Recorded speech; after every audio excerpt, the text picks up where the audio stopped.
Hello all, welcome to our YouTube channel civil step. Hopefully मेरी आप सब लोगों को अच्छे तरीके से आ रही होगी। एक बार कंफर्म कर दीजिए गुड इवनिंग। एक बार कंफर्म कर दीजिए एम आई ऑडिबल और नॉट। और उसके बाद हम लोग आज का जो हमारा टॉपिक है उसकी शुरुआत करते हैं, जहां पे हम लोग इंडियन पॉलिटी के कुछ इंपॉर्टेंट कंसेप्ट्स, कुछ इंपॉर्टेंट हैपनिंग, कुछ इंपॉर्टेंट इश्यूज को डिस्कस करेंगे, जहां पे एग्जाम में सवाल आने के जो चांसेस हैं वो काफी ज्यादा रहेंगे। हाँ जी, हाँ जी, होगी शुरू, क्लास होगी होगी। 1 मिनट लेट है हम लोग। चलिए शाबाश। इसका मतलब है कि मेरी आवाज और मैं आप लोगों को अच्छे तरीके से सुन और दिख रहा हूंगा। तो चलिए आज का जो हमारा लेक्चर है उसकी हम लोग शुरुआत करते हैं। होपफुली जो लास्ट डे के हमने डिस्कशन किए थे, जो हमारे हैंडआउट्स थे, उनको आप लोगों ने एक बार पढ़ लिया होगा। क्लियर। आज हम लोग दो तीन इंपॉर्टेंट टॉपिक्स की बात करेंगे।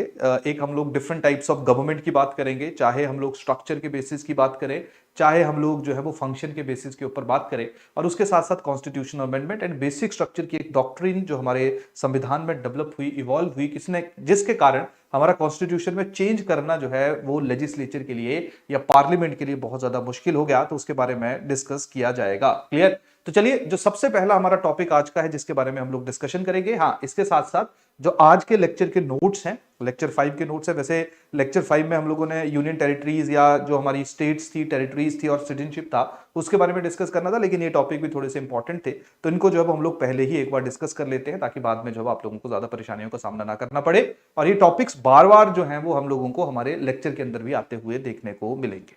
तो आज जो सबसे पहला टॉपिक जिसके बारे में हम लोग डिस्कस करेंगे, इससे पहले एक बार हम लोग जो वो शेड्यूल देख लेते हैं। तो जो लोग नए जुड़ रहे हैं वो लोग स्क्रीन के ऊपर प्रॉपर शेड्यूल जो वो शेयर किया गया है, जहां पे आप लोग देख सकते हो कि पहले 2 दिन जो है वो मैथ्स और पॉलिटी की क्लासेस आपकी चलेगी, और उसके बाद जो लास्ट के 3 दिन है वहां पे हिस्ट्री और जो हमारे इंडस्ट्रियल रिलेशंस है उनकी क्लासेस चलेगी। क्योंकि जब हम प्रीवियस ईयर पेपर्स को देखते हैं तो वहां पे जो इंडस्ट्रियल रिलेशंस है और उसके साथ साथ जो हिस्ट्री है वो बहुत ज्यादा इंपॉर्टेंट है, वहां से हम लोगों को मैक्सिमम सवाल देखने को मिलते हैं। यही कारण है ये जो सब्जेक्ट्स हैं इनको ज्यादा टाइम दिया गया है। और एक और चीज सुनिए, आप में से बहुत सारे लोग कमेंट वगैरह भी कर रहे थे कि इंग्लिश कब होगा, इकोनॉमी कब होगा। देखिए जो लेक्चर्स एक एक लेक्चर डाला गया था वो बेसिकली इंट्रोडक्टरी लेक्चर था।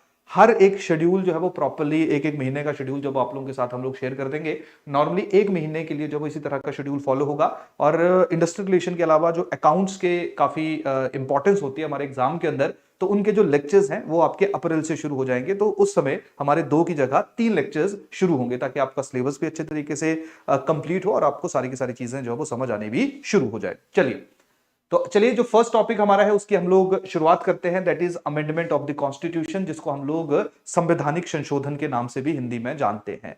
अब देखिए, कॉन्स्टिट्यूशन हमारा बन के तैयार हुआ, या हमने अपने कॉन्स्टिट्यूशन को कमेंस किया, इंप्लीमेंट किया 26 जनवरी 1950। क्लियर। ये वो वाला टाइम था, तब दौर डिफरेंट था, हमारी जो रिक्वायरमेंट्स थी, हमारी जो एस्पिरेशंस थी, जो यहाँ की कंडीशंस थी वो अलग थी। आज जब हम लोग बात करते हैं 2023 में, तो आज का जो समय है, आज का जो टाइम है, आजकल जो सोसाइटी की नीड्स हैं, एक्सपेक्टेशंस है, वो चेंज हो गई हैं। क्लियर।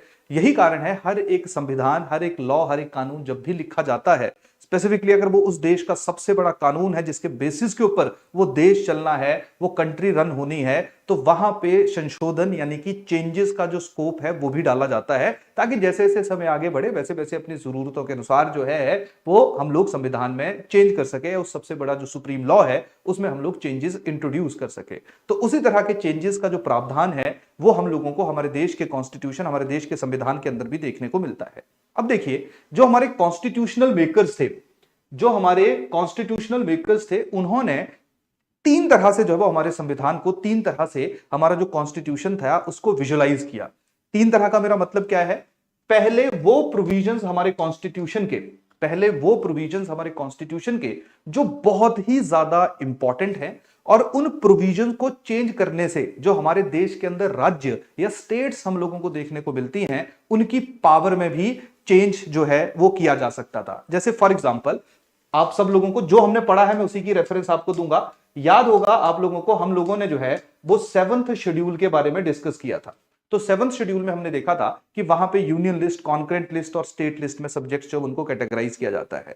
अब मान लीजिए कि अगर संविधान के अंदर 7th शेड्यूल को चेंज करने का जिक्र किया गया है, तो ये वो शेड्यूल है जो यूनियन के साथ साथ यानी कि सेंटर के साथ साथ जो हमारे यहां पे अलग अलग राज्य हैं, अलग अलग स्टेट्स हैं, उनके लिए भी बहुत ज्यादा इंपॉर्टेंट है। यही कारण है कि ये वाले जो नेचर है, यानी कि जहां पे जैसे फॉर एग्जांपल एक और एग्जांपल देता हूं मैं आप लोगों को, that is election of president. अब देखिए जो राष्ट्रपति का इलेक्शन है, अब राष्ट्रपति सिर्फ यूनियन का रिप्रेजेंटेटिव नहीं है, वो स्टेट्स का भी रिप्रेजेंटेटिव है। जैसे जैसे हम लोग आगे बढ़ेंगे वैसे वैसे आप लोग देखेंगे कि बहुत सारे ऐसे राज्य के, स्टेट्स के डिसीजन हैं जो राष्ट्रपति के द्वारा लिए जाते हैं। और प्रेसिडेंट का जब इलेक्शन होता है तो जो सेंटर है यानी कि हमारे जो एमपीज हैं वो भी इन्वॉल्व होते हैं, और उसके साथ साथ जो स्टेट के हमारे एमएलएज हैं वो भी इन्वॉल्व होते हैं। तो अब मान लीजिए कोई ऐसे प्रोविजन जहां पे सेंटर और स्टेट दोनों की इक्वल पार्टिसिपेशन है, वहां पे जब चेंजेस हम लोग कॉन्स्टिट्यूशन के अंदर होता हुआ देखते हैं, तो वहां पे कॉन्स्टिट्यूशनल अमेंडमेंट में जो स्टेट्स हैं, जो राज्य हैं, उनको भी इन्वॉल्व किया जाता है। तो ये प्रॉपर डिवीजन है, प्रॉपर बाइफर्केशन है कि कौन कौन से प्रोविजंस हैं जहां पे स्टेट से भी कंसल्ट किया जाएगा, जहां पे राज्यों से भी कंसल्ट किया जाएगा। तो अब आप ऐसा मानिए कि वो प्रोविजन जहां पे स्टेट्स के इंटरेस्ट इन्वॉल्व है और वो हमारे संविधान, हमारे कॉन्स्टिट्यूशन को चलाने के लिए बहुत ज्यादा इंपॉर्टेंट है, वहां पे चेंज करना जो वो डिफिकल्ट होगा, और उसके साथ साथ वहां पे राज्यों या स्टेट्स की परमिशन की भी आवश्यकता होगी, जरूरत होगी। पहली बात। दूसरे वो प्रोविजंस जो इंपॉर्टेंट तो हैं, लेकिन वहां पे राज्य या स्टेट की कोई बड़ी ज्यादा कंट्रीब्यूशन या स्टेट्स के ऊपर कोई बहुत ज्यादा इंपैक्ट हम लोगों को पड़ता हुआ नहीं देखने को मिलता है। जैसे इसमें एक एग्जांपल मैं आप लोगों को देता हूं, that is your fundamental rights. ठीक है, जो हमारे मौलिक अधिकार है में अगर चेंजेस करना है तो कॉन्स्टिट्यूशन में आर्टिकल 35 में ये पावर सिर्फ पार्लियामेंट को दी गई है, स्टेट लेजिस्लेचर को नहीं दी गई है। यही कारण है कि जब आपने फंडामेंटल राइट्स, डायरेक्टिव पॉलिसीज में किसी भी तरह की अमेंडमेंट जो है वो उसको इंट्रोड्यूस करना है, तो वहां पे सारे का सारा जो डिसीजन है वो सिर्फ किसके द्वारा लिया जाएगा? यूनियन लेजिस्लेचर के द्वारा लिया जाएगा, यानी कि पार्लियामेंट के द्वारा लिया जाएगा। तो मतलब जब हम लोग कॉन्स्टिट्यूशन में चेंजेस की बात करते हैं तो चेंजेस की भी 3 अलग अलग कैटेगरीज हैं।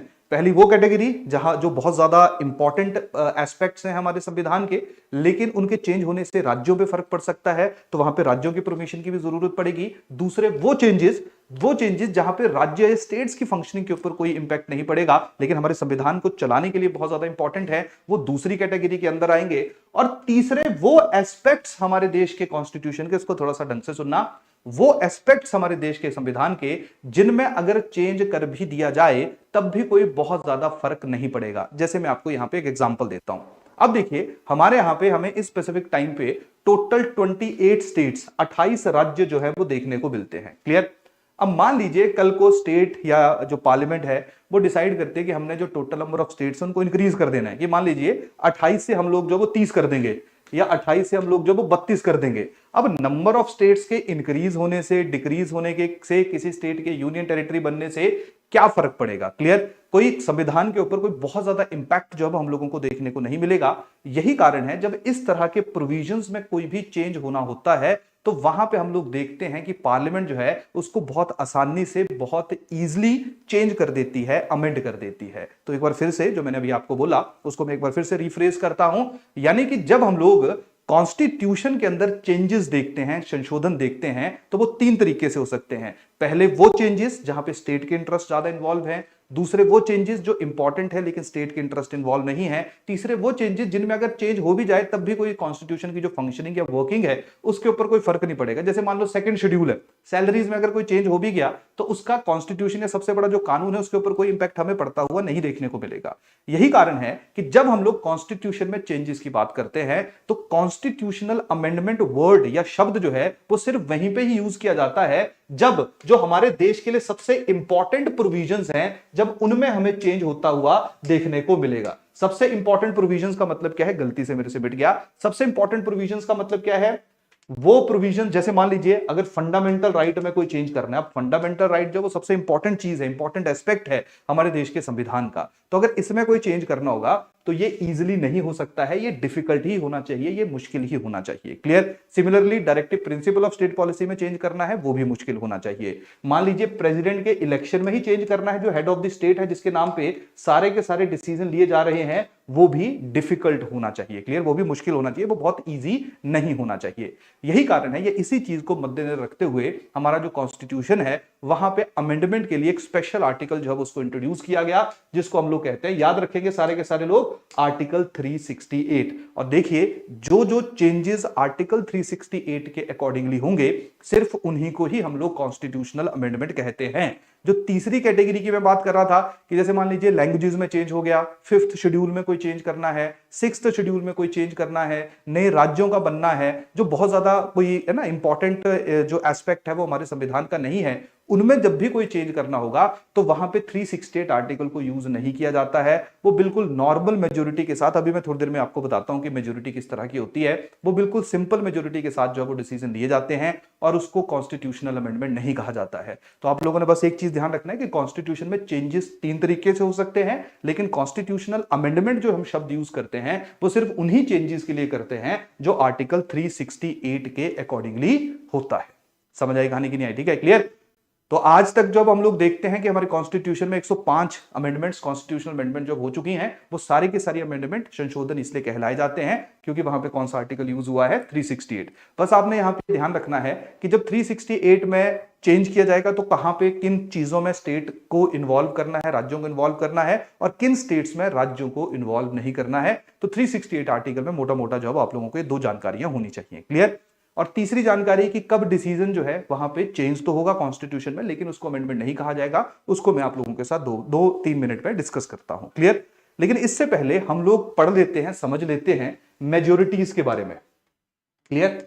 इससे पहले हम लोग डिफरेंट टाइप ऑफ मेजोरिटी के बारे में या मेजोरिटीज के बारे में जो वो डिस्कस कर लेते हैं। देखिए, डेमोक्रेसी के अंदर जब भी कोई डिसीजन लिया जाता है, क्लियर, डेमोक्रेसी के अंदर जब भी कोई निर्णय लिया जाता है, डिसीजन लिया जाता है, तो वो डिसीजन लिया जाता है मेजोरिटी से। अब मेजोरिटी का मतलब हम सारे के सारे लोग क्या समझते हैं? मेजोरिटी का मतलब है कि जितने लोग हैं उनका 50% से ज्यादा। 3 लोग हैं तो 2 लोग जिस चीज के फेवर में होंगे, ऑब्वियस बात है वो डिसीजन जो है वो एग्जीक्यूट किया जाएगा, वो डिसीजन जो है वो लिया जाएगा। क्लियर। मैं आता हूं फिर से मानसी, फिर से एक बार सारी चीजें जो वो हमारी रिपीट होंगी। तो जब डिसीजन लिया जाएगा वो लिया जाएगा मेजोरिटी से। अब देखिए, काफी चीजें हमारे देश के संविधान या हमारे देश के अंदर ऐसी होती हैं जिनको बहुत इजीली जो है वो चेंज, या जिनके अंदर बहुत इजीली चेंज नहीं होना चाहिए। यही कारण है कि जो मेजोरिटी है उसको अलग अलग तरीके से डिफाइन किया जाता है, अलग अलग तरीके से कैटेगराइज किया जाता है। जैसे 3-4 तरह की मेजोरिटीज मैं आप लोगों को पहले समझा देता हूं, और सुन लीजिए अभी जो मेजोरिटी अभी मैं आप लोगों को बता रहा हूं, इसके बाद ये शब्द बार बार यूज होगा, लेकिन तब मैं आप लोगों को एक्सप्लेन नहीं करूंगा, तो इसको अभी जो है वो थोड़ा सा ढंग से सुन लीजिए कि डिफरेंट टाइप्स ऑफ मेजोरिटीज कौन कौन सी जो है वो हमें देखने को मिलती हैं। और अगर हो सके तो आप इनको लिख भी लेना एक बार, क्लियर, एक बार जो वो लिख भी लेना साथ साथ, ताकि आप लोगों को क्लियर रहे, क्योंकि नोट्स के अंदर ये चीज जो है आपको देखने को नहीं मिलेगी। क्लियर। अब देखिए, जब हम लोग डिफरेंट टाइप्स ऑफ मेजोरिटीज की बात करते हैं, अब एक एग्जांपल लेते हैं कि जैसे हम सब लोगों को पता है कि जो लोकसभा है वहां पे हमें इस टाइम पे कितने टोटल स्ट्रेंथ है लोकसभा की? 543 है। 543 लोग जो हैं वो हम लोगों को लोकसभा के अंदर देखने को मिलते हैं।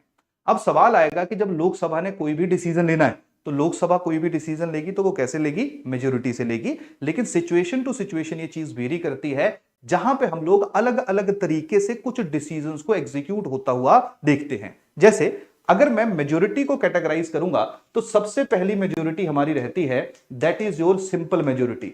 और ध्यान रखिए, पार्लियामेंट में, लोकसभा में, विधानसभा में मैक्सिमम जो डिसीजन लिए जाते हैं वो सिंपल मेजोरिटी के बेसिस पे ही लिए जाते हैं। सिंपल मेजोरिटी का मतलब क्या है? सिंपल मेजोरिटी का मतलब है more than 50% of total members, more than 50% of total members present and voting. क्या मतलब समझे?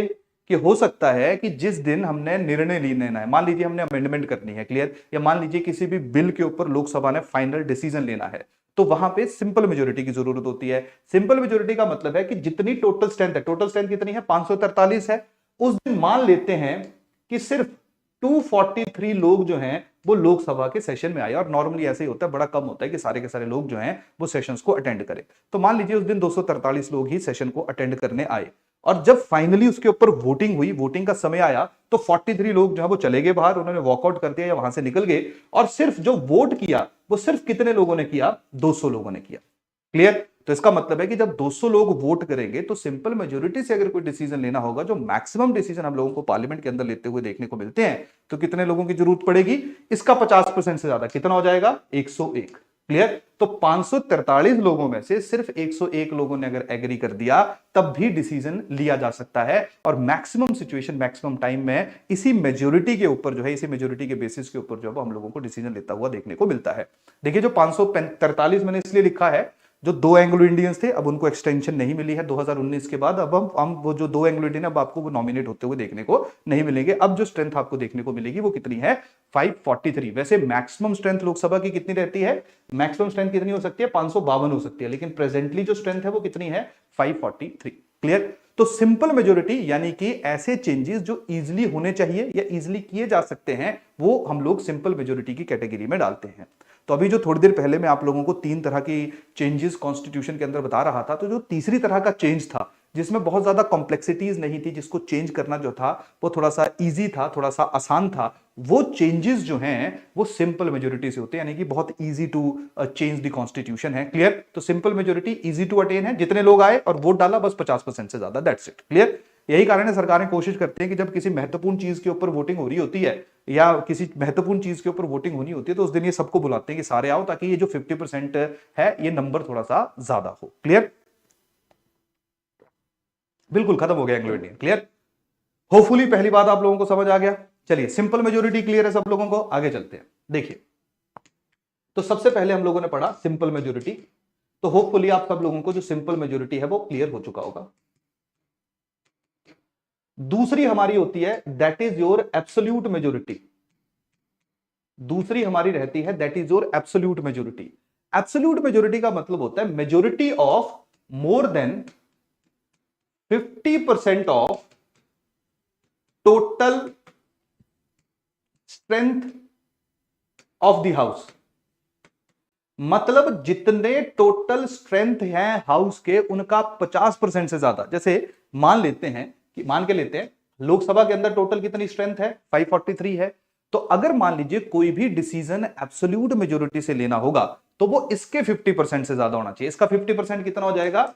272, 272 ही होगा ना अगर कर लेना इसका कैलकुलेशन। तो इसका मतलब है कि अगर मान लीजिए लोकसभा में कोई डिसीजन एब्सोल्यूट मेजोरिटी से हमने लेना है तो उस डिसीजन के लिए 272 लोगों की हां होनी चाहिए, तभी वो डिसीजन लिया जा सकता है। ये होती है एब्सोल्यूट मेजोरिटी, यानी कि वहां पे हमें ये नहीं फर्क पड़ेगा कितने लोग आए, कितने वोटिंग डाला, बस हम देखेंगे टोटल हाउस की स्ट्रेंथ कितनी है और उससे 50% से ज्यादा लोग जो हैं वो उसके फेवर में वोट डालेंगे। क्लियर? कहानी समझ आ रही? पहले 273 होता था जब 545 होते थे, अब 543 है तो फिर 272 हो जाएगा अपने आप ही। क्लियर? यहां तक कहानी सबको समझ आ जाएगा। डन? आज तक जो है वो ये चीज हम लोगों को देखने को, या आज तक एब्सोल्यूट मेजोरिटी हमें अकेली नहीं देखने को मिलती है। इसको हम यूज कहां करते हैं? बस 2 मिनट का मेरे को समय दीजिए, आपको ये भी समझ आ जाएगा। तीसरी हमारी होती है that is your effective majority. तीसरी हमारी रहती है that is your effective majority. अब देखिए इफेक्टिव मेजोरिटी में क्या होता है, जैसे मैं आपको एक एग्जांपल देता हूं। अब मान लीजिए हमारे, फिर मान ना लीजिए, हमारे जो लोकसभा है वहां पे टोटल 543 लोग हैं। क्लियर? अब हो सकता है इनमें से 3 लोगों ने रिजाइन कर दिया हो। 3 लोगों ने रिजाइन कर दिया, ठीक है जी, मतलब -3 सीटें, 3 सीटें खाली होगी किसी के रेजिग्नेशन से। मान लेते हैं 10 लोगों की मृत्यु होगी, वैसे ऐसा ना हो, मान लेते हैं 10 लोग चले गए, मतलब इसका मतलब है कि टोटल कितनी सीटें वैकेंट होगी? 13 सीटें वैकेंट होगी। तो कितनी स्ट्रेंथ बची अब हाउस की? 530 बची। इसको हम लोग बोलते हैं that is your effective strength. तो जब इफेक्टिव मेजोरिटी से डिसीजन लिया जाता है तो वहां पे टोटल मेजोरिटी देखी जाती है effective strength of the house की, मतलब जो वैकेंसीज होंगी उनको माइनस कर दिया जाएगा और उनका 50% से ज्यादा जो हम लोगों को रिक्वायरमेंट होगी। क्लियर? तो इसमें क्या आ जाएगा? More than 50% of effective strength of the house. तो इफेक्टिव स्ट्रेंथ का मतलब क्या होगा? Total strength minus vacancy. Total strength minus vacancy. तो यहां पे हम लोग क्या करेंगे? क्लियर? माइनस कर देंगे उस चीज को सारा। क्लियर? तो अब देखिए हमारे यहां पे, अब लिख लो यहां पे जो इफेक्टिव मेजोरिटी है, डन, यहां पे जो इलेक्शन ऑफ स्पीकर है, इलेक्शन ऑफ स्पीकर है वो कौन सी मेजोरिटी से होता है, या डिप्टी स्पीकर है वो कौन सी मेजोरिटी से होता है? वो आपका इफेक्टिव मेजोरिटी से होता है। तो हमारे कॉन्स्टिट्यूशन में कुछ जगहों के ऊपर हम लोगों को इस तरीके से जो वो इलेक्शन होते हुए देखने को मिलते हैं। क्लियर? तो 3 तरह की मेजोरिटी होपफुली आप लोगों को समझ आ गई होगी। ये वो है जहां पे हम जितना टोटल स्ट्रेंथ है उसका या जितने लोग हैं उनके 50% से ज्यादा देखते हैं। हाँ, ये है कि simple majority easy to attain है, क्योंकि वहां पे बस ये देखा जाता है कि जितने लोग उस दिन आए होंगे उनका 50% से ज्यादा अगर वोट डालेंगे तो ये चीजें जो आप लोगों को देखने को मिलेंगी। क्लियर? डन? नहीं नहीं, एब्सेंट नहीं आएगा, सिर्फ वैकेंसी आएगी। एब्सेंट का मतलब है कि मैं मेंबर हूं लेकिन मैं उस दिन गया नहीं हूं, ठीक है, तो मैं एब्सेंट हूं। वैकेंसी का मतलब कि कुर्सी खाली है वो। क्लियर? तो सिर्फ इफेक्टिव में कुर्सी हमें देखने को मिलती है। तो ये 3 तरह की मेजोरिटी है।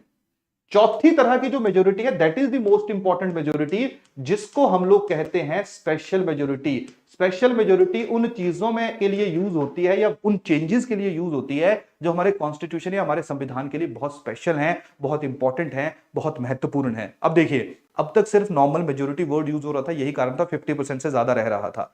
जब स्पेशल मेजोरिटी वर्ड यूज हो जाता है तो इसका सीधा सीधा मतलब क्या रहता है कि यहां पे मेजोरिटी की जो रिक्वायरमेंट है वो 50% नहीं होती है, वो 2/3 होती है, 2/3 होती है, अप्रोक्सीमेटली 66% होती है। क्लियर? तो स्पेशल मेजोरिटी बड़े ही चुनिंदा जगहों के ऊपर, बड़ी ही सिलेक्टेड जगहों के ऊपर जो है वो हम लोगों को देखने को मिलती है। और स्पेशल मेजोरिटी भी अलग अलग तरह की है। क्लियर? स्पेशल मेजोरिटी भी 3 तरह की जो है वो बेसिकली हमें देखने को मिलती है। तो 3 तरह की, पहला आ जाएगा आपका, एक हमारे कॉन्स्टिट्यूशन के अंदर है आर्टिकल 61। आर्टिकल 61 बेसिकली डील करता है, that is your impeachment of president. जिसको नहीं पता है, इंपीचमेंट का मतलब है जब संविधान जो अपना प्रेसिडेंट है उसको उसकी कुर्सी से बाहर निकाला जाता है, उसका रिमूवल है, उसका महाभियोग है। Clear? Impeachment of the president. Clear? अब देखिए, इंपीचमेंट ऑफ द प्रेसिडेंट में स्पेशल मेजोरिटी का कौन सा नेचर यूज होगा? यहां पे यूज होगा majority by more than 2/3 of total strength of the house. मतलब जितने लोग हैं उनका 2/3 से ज्यादा जब उसके फेवर में वोट डालेगा तब जाके राष्ट्रपति निकलेगा। Total strength. क्लियर? जितने मेंबर उस टाइम पे हाउस के अंदर हैं, जैसे मान लेते हैं हाउस के अंदर जो वो 543 लोग हैं, तो इसका जब तक 2/3 से ज्यादा इसके फेवर में वोट नहीं डालेगा कि हमने राष्ट्रपति को निकाल देना है, तब तक राष्ट्रपति अपनी कुर्सी से नहीं निकलेगा। तो क्योंकि president head of the state है, सबसे महत्वपूर्ण इंडिविजुअल है, first citizen of our country है, यही कारण है उसको निकालना, उसका रिमूवल जो है उसके लिए स्पेशल प्रक्रिया या स्पेशल मेजोरिटी का जिक्र जो है वो हम लोगों को आर्टिकल 61 ऑफ द कॉन्स्टिट्यूशन के अंदर जो है वो देखने को मिलता है। क्लियर? देखिए, इफेक्टिव मेजोरिटी में कुछ नहीं होता है। इफेक्टिव मेजोरिटी में जितना हाउस में, मान लो टोटल स्ट्रेंथ हाउस की 543 है, अब मान लीजिए कुर्सियां जो खाली हैं, वैकेंट है। वैकेंट क्या हो सकता है कि मान लीजिए हाउस तो लोकसभा 5 साल के लिए आया, 2 साल के बाद हमने देखा 3 लोगों ने रिजाइन कर दिया, 10 लोगों की डेथ होगी, तो कुर्सी तो उनकी खाली होगी ना। अभी इलेक्शन होंगे, फिर वो फिर से उन पोस्ट के ऊपर जो है या उन वैकेंसीज के ऊपर जो हम लोगों को हमारे मेंबर ऑफ पार्लियामेंट जो वो इलेक्ट होते हुए देखने को मिलेंगे। तो मान लीजिए अगर 13 कुर्सियां खाली हैं तो इफेक्टिव स्ट्रेंथ कितनी हो जाएगी हाउस की? 530 हो जाएगी। तो इसका 50% से ज्यादा। क्लियर? एब्सोल्यूट में हमें कोई फर्क नहीं पड़ रहा था कि वैकेंसीज कितनी थी, हम सिर्फ क्या देख रहे थे? स्ट्रेंथ देख रहे थे, उसका 50% से ज्यादा। क्लियर? समझ आई कहानी की नहीं है? ठीक है, चलिए वापिस आइए। तो समझ आया? तो स्पेशल ये वाला जो मेजोरिटी है जहां पे 2/3 आपका total strength of the house का देखा जाता है, ये बड़ा डिफिकल्ट टू अटेन है, बहुत मुश्किल है, और ये एक ही जगह यूज होती है, that is impeachment of the president. ये जब राष्ट्रपति को उसकी कुर्सी से, उसकी पोजीशन से निकाला जाएगा। क्लियर? इसके अलावा दूसरी तरह की जो मेजोरिटी होती है वो रहती है आपकी मेजोरिटी बाय, अब देखिए स्पेशल मेजोरिटी की दूसरी technique, majority by more than 2/3 of members present and voting. Majority by more than 2/3 of members present and voting. अब देखिए दोनों में फर्क क्या है कि अगर मान लीजिए ये वाली मेजोरिटी हम लोगों को चाहिए, तो हमें किसी भी सिचुएशन में जो 543 है उसका 2/3, उसका 2/3 से ज्यादा उसके फेवर में वोट डालने वाला होना चाहिए। यहां पे जो सेकंड वाली है इसमें हमें कोई फर्क नहीं पड़ता है। इसमें बस क्या चाहिए हम लोगों को, यहां पे सिर्फ जितने लोग आए, या हो सकता है उस दिन जो वोट डालने वाले लोग थे वो सिर्फ 300 ही थे, तो 300 का जो 2/3 हो जाएगा वो कितना हो जाएगा आपका? मोर देन 2/3 कितना हो जाएगा? 201 हो जाएगा। तो सिर्फ जब 201 लोग उसके फेवर में वोट डालेंगे तो इस कैटेगरी वाली जो स्पेशल मेजोरिटी है उसके थ्रू भी जो रेजोल्यूशन है उसको पास किया जा सकता है। क्लियर? समझ आ रही है यहां पे कहानी सब लोगों को? की नहीं आ रही? तो स्पेशल मेजोरिटी अलग अलग तरीके की होती है। तो दूसरे वाला तरीका ये आता है, ये भी हमें बहुत जगह देखने को नहीं मिलता है। ये सिर्फ आर्टिकल 249 में और आर्टिकल 312 312 और 249 में हमें देखने को मिलता है। 312 में ऑल इंडिया सर्विसेज की क्रिएशन होती है। ऑल इंडिया सर्विसेज का मतलब क्या है? एक ऐसी सर्विस जो सेंटर के द्वारा अपॉइंटमेंट होती है और वो अलग अलग स्टेट्स को सर्व करते हैं, जैसे आईएएस है, आईपीएस है, फॉरेस्ट सर्विसेज हैं, इनको हम लोग ऑल इंडिया सर्विस कहते हैं। तो मान लीजिए अगर कल को कोई नई ऑल इंडिया सर्विस बनानी है तो उसके लिए फिर क्रिएशन के लिए राज्यसभा इस मेजोरिटी के साथ रेजोल्यूशन पास करती है। क्लियर? सिमिलरली जो हमने 7th शेड्यूल में स्टेट लिस्ट, यूनियन लिस्ट और कॉन्करेंट लिस्ट के बारे में पढ़ा था, तो अगर स्टेट लिस्ट के किसी भी सब्जेक्ट के ऊपर कानून पास करना है तो इमरजेंसी या नेशनल अगर इंपॉर्टेंस का कोई मुद्दा है तो वहां पे राज्यसभा जो है वो इसी मेजोरिटी के साथ एक रेजोल्यूशन पास कर सकती है और वो पार्लियामेंट को ऑथराइज कर देती है कि वो स्टेट लिस्ट के किसी भी सब्जेक्ट के ऊपर कानून पास कर सकता है। क्लियर? टेंशन मत लो, मैं फिर से एक बार तुम्हें समझा दूंगा, इतना मुश्किल नहीं है, लेकिन हाँ ये है कि जब फर्स्ट टाइम हम इन चीजों को सुनते हैं तो थोड़ा सा हम लोगों को जो है वो डिफिकल्ट लगता है। क्लियर? चलिए मैं फिर से रिपीट करता हूं, टेंशन मत लीजिए। तो दो तरह की मेजोरिटी आप लोगों को समझ आ गया, ठीक है जी। तीसरी तरह की जो स्पेशल मेजोरिटी होती है, तीसरी तरह की स्पेशल मेजोरिटी में दो कंडीशंस फुलफिल होनी चाहिए। दो कंडीशंस कौन कौन सी हैं? पहली कंडीशन होनी चाहिए, यहां पे मैं आपको एग्जांपल देके समझा देता हूं, आपको समझ आ जाएगा। Majority by more than 2/3 of total members present and voting plus दो कंडीशंस। पहला, जितने टोटल लोगों ने वोट डाला उनका 2/3 से ज्यादा उसके फेवर में वोट डाले। क्लियर? दूसरी, एब्सोल्यूट मेजोरिटी। एब्सोल्यूट मेजोरिटी क्या थी? एब्सोल्यूट मेजोरिटी थी हमारी जितनी टोटल स्ट्रेंथ हाउस की है उसका 50% से ज्यादा वोट डाले। तो जब तक ये दोनों कंडीशन सेटिस्फाई नहीं होगी तब तक हम लोग ये वाली जो तीसरी तरह की हमारी स्पेशल मेजोरिटी है, इसके थ्रू कोई भी डिसीजन अगर हम लोगों ने लेना होगा तो उसको हम लोग एग्जीक्यूट होता हुआ नहीं मानेंगे। जैसे यहां पे मैं सीधा सीधा एग्जांपल देता हूं, क्योंकि ये जो कॉन्स्टिट्यूशनल अमेंडमेंट है या फिर जजेस का उनकी कुर्सियों से हटाना है, सीएजी का रिमूवल है या चीफ इलेक्शन कमीशन का रिमूवल है, ये सारे का सारा इसी मेजोरिटी, इसी स्पेशल मेजोरिटी से जो है वो डिसीजंस लिए जाते हैं। क्लियर? ना 368 में अगर अमेंडमेंट करनी है, जो थोड़ी देर पहले भी मैं आप लोगों के साथ डिस्कस कर रहा था, वो इसी स्पेसिफिक मेजोरिटी के साथ होगा। क्लियर? चलिए यहां पे देखो, अब मान लेते हैं हमारी लोकसभा, फटाफट मेरे को 543 का 2/3 करके बताओ कितना है? 2/3 कितना होगा 543 का? जल्दी बताओ। सॉरी रुकिए मत करिए कुछ भी, मैं ही कर देता हूं। देखिए मान लीजिए लोकसभा जो है वो उसकी टोटल स्ट्रेंथ है 543। क्लियर? तो इसकी जो एब्सोल्यूट मेजोरिटी होगी, यानी कि ये वाली कंडीशन जो है वो तब फुलफिल होगी जब 50% से ज्यादा लोग, यानी कि 272 लोग जो हैं वो उसके फेवर में वोट डालेंगे। क्लियर? अब मान लेते हैं कि हम लोगों ने जो है वो कॉन्स्टिट्यूशनल अमेंडमेंट करनी है 368 के लिए और उसके लिए ये वाली स्पेशल मेजोरिटी की जरूरत है। उस दिन हाउस के अंदर जो है वो सिर्फ 300 लोग आए। उस दिन जिस दिन अमेंडमेंट करनी थी सिर्फ 300 लोग आए। क्लियर?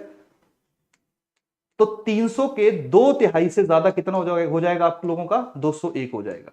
मतलब अगर ये पहले वाली कंडीशन को हमने फुलफिल करना है तो जितने लोग आए और जिन्होंने वोट दिया उनका 2/3 से ज्यादा उसके फेवर में वोट डालेगा। वो कितना हो गया नंबर आपका? 201 नंबर हो गया। क्लियर? अब मान लेते हैं कि जब वोटिंग खत्म हुई तो 300 में से 240 जो लोग थे उन्होंने कॉन्स्टिट्यूशनल अमेंडमेंट के फेवर में वोट डाला। तो क्या कॉन्स्टिट्यूशनल अमेंडमेंट अप्रूव होती हुई देखने को मिलेगी हमें? 240 लोगों ने हां कर दी कि जी ठीक है संविधान में संशोधन कर दो। क्या कॉन्स्टिट्यूशन के अंदर संशोधन होगा या नहीं होगा? जल्दी से बताओ। शाबाश, चलिए शाबाश। अच्छा अब सुनो। देखिए मैंने आपको बताया कि 368 में अगर अमेंडमेंट होनी होगी तो दो कंडीशंस फुलफिल होनी चाहिए। एक तो majority by more than 2/3 of the members present and voting, और उसके साथ साथ एब्सोल्यूट मेजोरिटी से ज्यादा नंबर होना चाहिए। जो भी दोनों में से ज्यादा होगा, जब तक वो अचीव नहीं होगा तब तक चेंज नहीं होगा। अब देखिए 240 लोगों ने वोट डाला, वो पहले वाली कंडीशन को तो सेटिस्फाई कर रहा है क्योंकि 2/3 जितने लोगों ने वोट डाला उससे वो ज्यादा है, लेकिन वो दूसरे वाली कंडीशन को थोड़ी ना सेटिस्फाई कर रहा है। तो कैसे अमेंडमेंट हो जाएगी? अमेंडमेंट यहां पे नहीं होगी। हां ऐसा हो सकता है कि मान लीजिए 300 में से 280 लोगों ने, 280 जो हमारे लेजिस्लेचर के मेंबर्स थे उन्होंने वोट डाला कि जी बिल्कुल अमेंडमेंट कर दो। तो क्या अमेंडमेंट होगी? अब देखिए पहली condition majority by more than 2/3 of total members present and voting, 201 से ज्यादा है, बिल्कुल सही बात है। क्या एब्सोल्यूट मेजोरिटी से ज्यादा है? बिल्कुल सही बात है। तो जब ये दोनों कंडीशंस फुलफिल होगी तब जाके जो है वो कॉन्स्टिट्यूशनल अमेंडमेंट होगी। समझ आई कहानी? अब देखिए, अगर बड़ा ज्यादा टेंशन हो रही है, बड़ी स्ट्रेस हो रही है, तो बस इतना याद रखो कि जब हम लोग 2/3 से ज्यादा लोगों के सपोर्ट से कोई डिसीजन लेते हैं उसको हम लोग स्पेशल मेजोरिटी कहते हैं। इसके अलावा जो बाकी मेजोरिटियां हैं उनमें 2 मेजोरिटी आपने ध्यान रखनी है। एक सिंपल मेजोरिटी, जितने लोग आए वोट डाला उनका 50% से ज्यादा।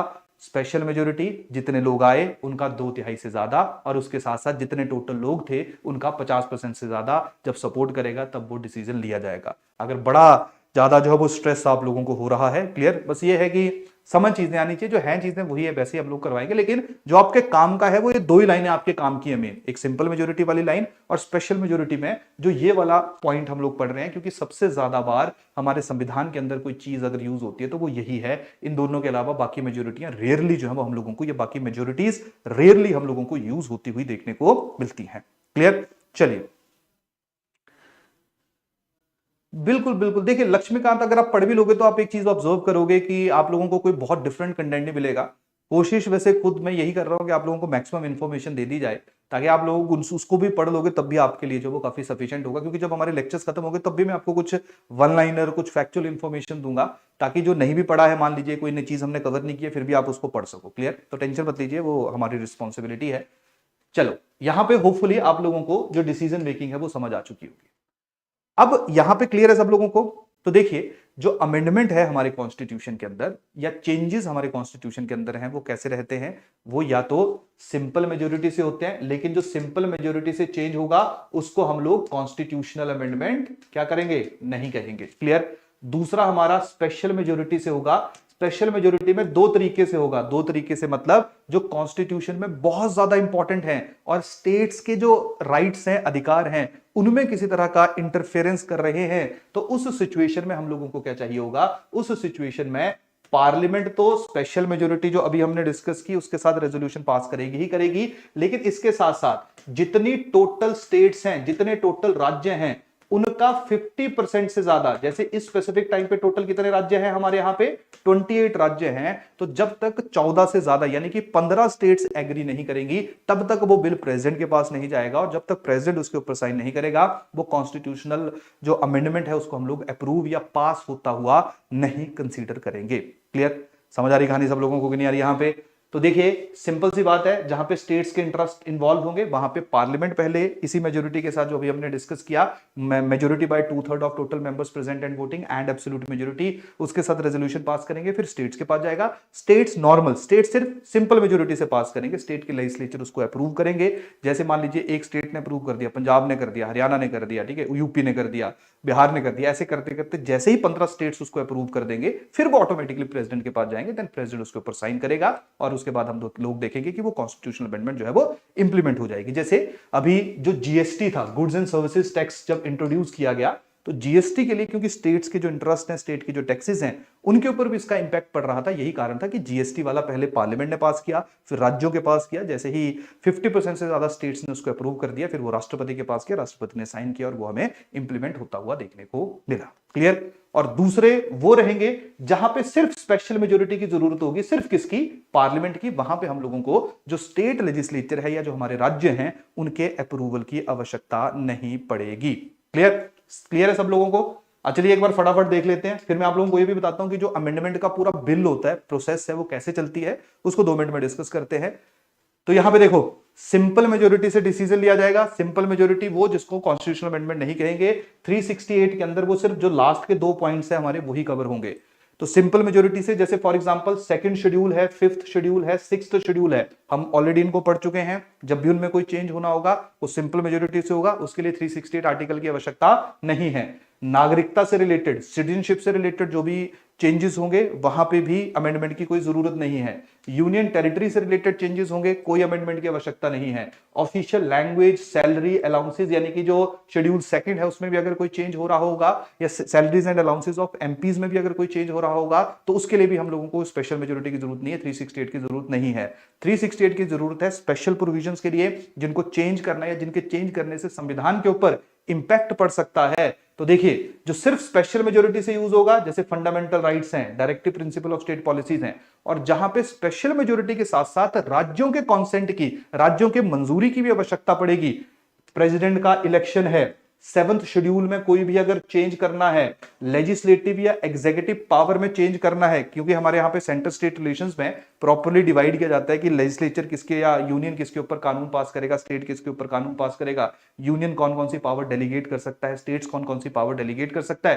तो ये सारी चीजें जो हमें यहाँ पे देखने को मिलेगी। और मान लीजिए अगर आर्टिकल 368 में भी चेंज करना है तो वहां पे भी राज्यों के परमिशन की जरूरत पड़ेगी। क्लियर?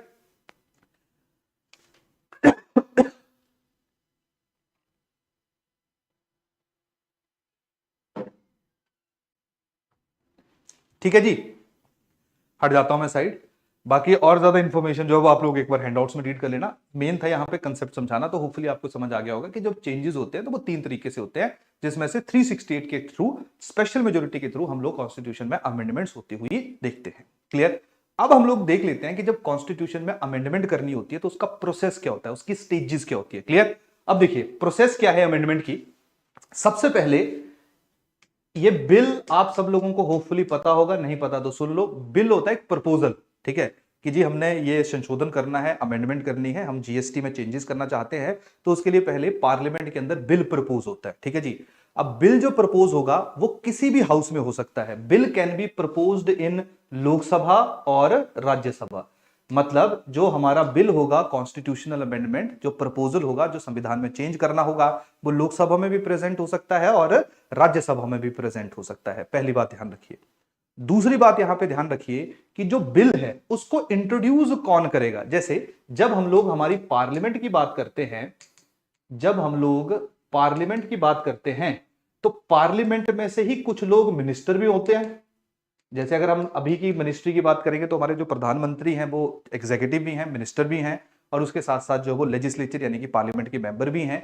और कुछ लोग ऐसे होते हैं जो सिर्फ मेंबर्स ही होते हैं, जो सिर्फ मेंबर्स ही होते हैं। जैसे मान लीजिए इस टाइम पे जो टोटल मिनिस्ट्री उसमें 80-82 के आसपास टोटल लोग हैं, तो बाकी जितने भी लोकसभा राज्यसभा के लोग रहेंगे उनको हम लोग कहते हैं प्राइवेट मेंबर, चाहे वो किसी भी पार्टी के, उससे कोई फर्क नहीं पड़ता है। क्लियर? तो नॉर्मली क्या होता है कि जो बिल है वो मैक्सिमम जो बिल्स हैं वो हम लोगों को मिनिस्टर्स के द्वारा ही प्रेजेंट होते हुए देखने को मिलते हैं। तो जब मिनिस्टर कोई बिल प्रेजेंट करेगा तो उसको हम लोग कहते हैं ऑफिशियल बिल, उसको हम लोग कहते हैं ऑफिशियल बिल। और जब मेंबर कोई बिल प्रेजेंट करेगा तो उसको हम लोग कहते हैं private bill. Clear? Official bill and private bill. Done? तो अब सवाल यहां पे है कि जो कॉन्स्टिट्यूशनल अमेंडमेंट का बिल है ये ऑफिशियल बिल होगा या प्राइवेट बिल होगा। मतलब क्या इसको सिर्फ मिनिस्टर ही इंट्रोड्यूस कर सकते हैं कि इसको कोई भी इंट्रोड्यूस कर सकता है। तो ध्यान रखना, जो इंट्रोडक्शन है वो इसकी ऑफिशियल बिल के रूप में भी हो सकती है और इसकी जो इंट्रोडक्शन है वो प्राइवेट बिल के रूप में भी हो सकती है। मतलब कोई भी मेंबर जो पार्लियामेंट का है, चाहे वो मिनिस्टर है या नहीं है, वो दोनों के दोनों मेंबर जो है वो कॉन्स्टिट्यूशनल अमेंडमेंट का बिल जो है वो प्रेजेंट कर सकते हैं। क्लियर? तो मान लीजिए अगर ये बिल लोकसभा में पेश हुआ तो लोकसभा स्पेशल मेजोरिटी के साथ रेजोल्यूशन पास करेगी, फिर ये दूसरे हाउस में जाएगा, that is your Rajya Sabha. Rajya Sabha भी उसको कैसे पास करेगी? स्पेशल मेजोरिटी के पास, स्पेशल मेजोरिटी के साथ पास करेगी। और उसके बाद हम लोग देखेंगे ये बिल किसके पास जाएगा? राष्ट्रपति के पास जाएगा, प्रेसिडेंट के पास जाएगा, और जैसे ही प्रेसिडेंट इसके ऊपर साइन करेगा ये जो बिल है ये एक्ट बन जाएगा और हमारे संविधान के अंदर संशोधन हो जाएगा, हमारे कॉन्स्टिट्यूशन के अंदर जो वो चेंजेस हो जाएंगी। क्लियर? अब यहां पे 2-3 सवाल और यहां पे उठ सकते हैं। पहला सवाल यहां पे ये उठ सकता है कि मान लीजिए कि आपने कहा जी लोकसभा में या राज्यसभा किसी भी हाउस में ये प्रेजेंट हो सकता है, क्या इसकी शुरुआत राज्यों से हो सकती है, स्टेट से हो सकती है? तो इसका जवाब है नहीं। हमारे यहां पे कॉन्स्टिट्यूशनल अमेंडमेंट की शुरुआत सिर्फ पार्लियामेंट करता है, स्टेट लेजिस्लेचर उसकी शुरुआत नहीं कर सकता है। जैसे यूएसए वगैरह में कर सकता है, हमारे यहां नहीं कर सकता है। पहली बात। दूसरी बात यहां पे क्या है कि जो लोकसभा है जब वो उस बिल को प्रपोज करेगी तो उसके बाद वो बिल कहां जाएगा? मान लेते हैं वो बिल चला गया राज्यसभा। अब ऐसा हो सकता है ना कि लोकसभा ने तो स्पेशल मेजोरिटी के साथ पास कर दिया, लेकिन राज्यसभा जो वो स्पेशल मेजोरिटी के साथ उसको पास ना करे, शायद जो पार्टीज हैं, जो मेजोरिटी है वहां पे वो सरकार के फेवर में ना हो। तो उस स्पेसिफिक सिचुएशन में हम लोग क्या देखेंगे? उस स्पेसिफिक सिचुएशन में एक चीज देखी जाएगी कि अगर मान लो राज्यसभा ने पास नहीं किया तो नॉर्मल सिचुएशन में क्या होता है कि अगर लोकसभा राज्यसभा में डेडलॉक हो जाता है, डेडलॉक का मतलब है कि एक हां कर रहा है दूसरा मान नहीं रहा है, तो उस डेडलॉक के केस में ज्वाइंट सिटिंग होती है। ज्वाइंट सिटिंग मतलब दोनों हाउसेस को एक जगह के ऊपर बिठाया जाता है और फिर वोटिंग करवाई जाती है। जैसे 3 बार आज तक ज्वाइंट सिटिंग हुई है। लेकिन जो कॉन्स्टिट्यूशनल अमेंडमेंट होती है वहां पे there is a no provision of joint sitting, मतलब जब तक राज्यसभा या लोकसभा दोनों अप्रूव नहीं करेंगी तब तक ये बिल आगे नहीं बढ़ेगा। तो यहां पे ज्वाइंट सिटिंग का जो प्रोविजन है वो हम लोगों को देखने को नहीं मिलता है। क्लियर? समझ आ रही कहानी की नहीं आ रही? डन। तो ये है हमारा कॉन्स्टिट्यूशनल अमेंडमेंट का पूरा प्रोसीजर। क्लियर? किस तरीके से कॉन्स्टिट्यूशनल अमेंडमेंट होती है और किन किन चीजों में किस तरह से हम लोग चेंजेस देखते हैं, किस तरह से हम लोग अमेंडमेंट्स देखते हैं। तो होपफुली जो पहला टॉपिक है वो आप लोगों को क्लियर हो गया होगा। डन। चलिए, अभी तो ये कर लीजिए, यही बहुत हो जाएगा। देखिए, स्टार्टिंग में जब हम पढ़ रहे होते हैं तो हमें लगता है कि कम कंटेंट है, लेकिन जैसे ही आप लोग देखोगे कि 50-50% सिलेबस होना शुरू हो जाएगा, 2-3 सब्जेक्ट्स आपके कंप्लीट हो जाएंगे, फिर उसके बाद रिवीजन करना भी आप लोगों के लिए चैलेंज रहेगा। तो आपकी जो जर्नी है वो टाइम के साथ साथ थोड़ी सी और मुश्किल, थोड़ी सी और डिफिकल्ट होती जाएगी। क्लियर? क्योंकि आपको रिटेन करना एक टाइम के बाद डिफिकल्ट हो जाता है, मुश्किल हो जाता है। चलिए चलिए, अब दूसरे हम लोग जो हमारा टॉपिक है उसकी तरफ मूव करते हैं। थोड़ा सा मैं अब थोड़ा सा कंसाइज रखूंगा, ज्यादा डीप में जाने का थोड़ा नुकसान ये भी है कि चलिए, नुकसान तो नहीं है, फायदा ही है, लेकिन हमारा जो फिर सिलेबस है वो थोड़ा स्लो हो जाएगा। तो वापस आते हैं। अब देखिए, कल के लेक्चर में हम लोगों ने डेमोक्रेसी की बात की थी। कल के लेक्चर में हम लोगों ने डेमोक्रेसी की बात की थी। तो जब डेमोक्रेसी सीधा सीधा मतलब जहां पे लोगों का रूल होता है, जहां पे लोगों के रिप्रेजेंटेटिव्स जो है वो रूल करते हैं, तो जब हम लोग डेमोक्रेसी की बात करते हैं तो डेमोक्रेसी को चलाने के लिए जो सरकार की जरूरत होती है, जो गवर्नमेंट की जरूरत होती है, वो गवर्नमेंट अलग अलग तरीके से काम करती है। मतलब कर तो वो लोगों की भलाई के लिए ही रही है, लेकिन फिर भी हम लोगों को डेमोक्रेसी में अलग अलग तरह की जो गवर्नमेंट्स हैं, अलग अलग तरह की जो सरकारें हैं वो काम करती हुई देखने को मिलती है। डेमोक्रेसी के अगर हम लोग फंक्शंस की बात करें तो फंक्शन के बेसिस के ऊपर कुछ जगहों पे देखा जाता है कि जो प्राइम मिनिस्टर है या पार्लियामेंट है वो स्ट्रांग होती है, और कुछ जगहों के ऊपर देखा जाता है कि जो राष्ट्रपति है उसके पास ज्यादा पावर होती है, वो ज्यादा पावरफुल, वो ज्यादा स्ट्रांग होता है। तो जहां पे पार्लियामेंट के पास ज्यादा पावर होगी उसको हम लोग कहेंगे parliamentary form of government. Clear? जिसको हम हिंदी में संसदीय सरकार कहते हैं। और जहां पे प्रेसिडेंट के पास ज्यादा पावर होगी, राष्ट्रपति के पास ज्यादा पावर होगी, उसको हम लोग कहते हैं प्रेसिडेंशियल फॉर्म ऑफ गवर्नमेंट, यानी कि राष्ट्रपति सरकार। अब दोनों के बीच में क्या डिफरेंस है वही हम लोगों ने बेसिकली आज के लेक्चर में कंप्लीट करना है, कवर करना है। पहली बात। दूसरी बात, जब हम लोग देखते हैं on the basis of structure, structure का मतलब है कि वहां पे डेमोक्रेसी कैसे चलाई गई है। जैसे मैं एक एग्जांपल देता हूं कि मान लीजिए एक देश है, दैट इज यूनाइटेड किंगडम। तो यूके में क्या है, पूरे का पूरा जो यूके है उसकी सारी की सारी जो पावर है वो सिर्फ एक ही एंटिटी के पास है, जिसको हम लोग यूके का सेंटर कहते हैं। यानी कि जो यूके की सेंट्रल गवर्नमेंट है, सारी पावर उसी को दे दी गई है। क्लियर? जब हम लोग यूएसए की बात करते हैं तो यूएसए में जो सरकार का या डेमोक्रेसी का स्ट्रक्चर है वो देखो कैसा है। वहां पे सेंटर के पास अपनी पावर है, लेकिन उसके साथ साथ जो अलग अलग राज्य, अलग अलग स्टेट्स हम लोगों को यूएसए में देखने को मिलते हैं, इनके पास भी अपनी अपनी पावर्स हैं। ये भी एक डिफरेंट यूनिट की तरह काम करते हैं। तो जहां पे पावर की डिस्ट्रीब्यूशन भी हो सकती है स्ट्रक्चर में, और जहां पे हम लोग देखते हैं कि पावर सारे के सारे जो वो एक के हिस्से में ही है, एक के हाथों में ही है। क्लियर? तो जब हम लोग देखेंगे कि एक के पास ही सारी पावर है तो उसको हम लोग कह देते हैं that is your unitary form of government. और जब हम लोग देखते हैं कि पावर अलग अलग जो ग्रुप्स हैं देश के अंदर उसमें डिवाइडेड है, तो उसको हम लोग कह देते हैं फेडरल फॉर्म ऑफ गवर्नमेंट, जिसको हम लोग संघीय सरकार भी कहते हैं हिंदी में। क्लियर? तो दो तरीके से जो वो गवर्नमेंट्स को कैटेगराइज किया जाता है, दो तरीके से जो वो गवर्नमेंट को पढ़ा जाता है। क्लियर? तो एक बार हम लोग जल्दी से समझ लेते हैं कि प्रेसिडेंशियल, पार्लियामेंट्री, फेडरल, यूनिटरी में फर्क क्या होता है। अब देखो, सबसे पहले हम लोग बात करते हैं पार्लियामेंट्री और जो हमारा प्रेसिडेंशियल फॉर्म ऑफ गवर्नमेंट है उसका। अब देखिए यार, आसान भाषा में समझने की कोशिश करिए कि एक ऐसा देश, एक ऐसी कंट्री जो बहुत ज्यादा यूनिफॉर्म है, यानी कि वहां पे ऑलमोस्ट सेम लोग हैं, सेम तरह का समाज है, सेम तरह की रिक्वायरमेंट्स है, तो वहां पे जो सारे की सारी पावर्स हैं वो एक इंडिविजुअल के पास दी जा सकती है। सारी की सारी पावर्स आप एक इंडिविजुअल को दे सकते हो। हाँ, ये जरूर है कि उस इंडिविजुअल को लोग ही इलेक्ट करके भेजेंगे, तभी उसको डेमोक्रेसी कहा जाएगा। क्लियर? तो जब सारी की सारी पावर जो है वो पूरी गवर्नमेंट की पावर एक ही इंडिविजुअल के पास जो है वो कंसोलिडेट कर दी जाती है, उसको दे दी जाती है, तो वहां पे जो एस्टेब्लिशमेंट होती है वो होती है प्रेसिडेंशियल फॉर्म ऑफ गवर्नमेंट की। प्रेसिडेंशियल फॉर्म ऑफ गवर्नमेंट में पूरे देश का सिर्फ एक ही हेड होता है। एक ही हेड होने का मतलब है कि डिसीजन भी वही लेगा और डिसीजन उसके नाम पे ही लिए जाएंगे। क्लियर? तो हम लोग दो शब्द यूज करते हैं कि जो हेड ऑफ द स्टेट है, हेड ऑफ स्टेट है वो भी एक इंडिविजुअल होगा, और उसके साथ साथ जो हेड ऑफ गवर्नमेंट है, जो सरकार का हेड है, जो रियलिटी में डिसीजन ले रहा है, वो भी एक इंडिविजुअल होगा। और ये जो एक इंडिविजुअल है इसको क्या कहा जाएगा? इसको कहा जाएगा प्रेसिडेंट। क्लियर? तो नॉर्मली उन देशों में जहां पे यूनिफॉर्मिटी थोड़ी ज्यादा है वहां पे हमें इस तरह की गवर्नमेंट जो वो देखने को मिलती है, जहां पे सारी पावर एक को ही दे दी। अब इसका नुकसान भी है, नुकसान ये है कि अगर एक को पावर दे दी तो देर आर चांसेस कि अपनी पावर को मिसयूज कर सकता है, लेकिन इसका फायदा भी है। फायदा क्या है कि एक को अगर पावर दे दी तो ज्यादा बेटर तरीके से जो है वो ये डिसीजन करेगा, और डिसीजन को इंप्लीमेंट करना जो उसके लिए थोड़ा सा ईजी रहेगा। क्लियर? तो आसान भाषा में प्रेसिडेंशियल फॉर्म ऑफ गवर्नमेंट में सारी की सारी पावर जो वो एक ही इंसान के पास आ जाती है।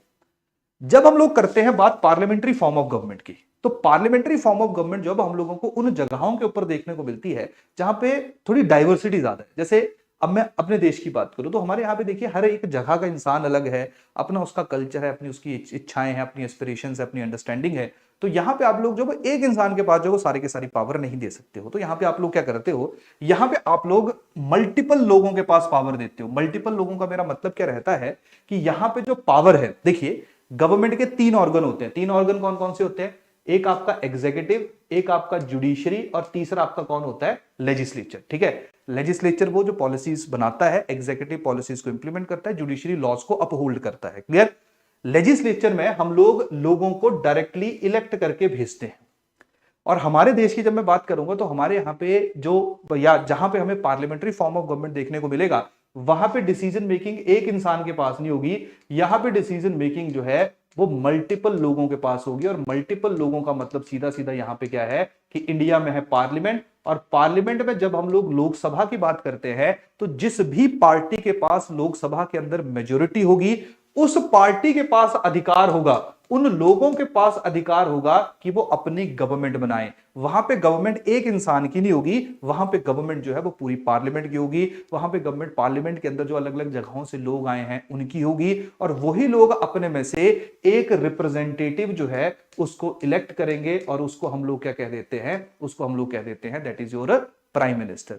तो देखिए जैसे प्रेसिडेंशियल फॉर्म ऑफ गवर्नमेंट में राष्ट्रपति सबसे ज्यादा पावरफुल होता है, वैसे ही पार्लियामेंट्री फॉर्म ऑफ गवर्नमेंट में पार्लियामेंट ज्यादा पावरफुल होती है। बट क्योंकि पार्लियामेंट ने अपना एक हेड बनाया होता है जो जिसको हम लोग कहते हैं head of government, that is your prime minister, वो ज्यादा स्ट्रॉन्ग हमें होता हुआ देखने को मिलता है। क्लियर? तो पार्लियामेंट्री फॉर्म ऑफ गवर्नमेंट में जिस पार्टी की पार्लियामेंट में मेजोरिटी है वही अल्टीमेटली डिसाइड करेगी कि किसको जो है वो उसने प्रधानमंत्री बनाना है, और प्रधानमंत्री वो होगा जो रियलिटी में डिसीजन लेगा।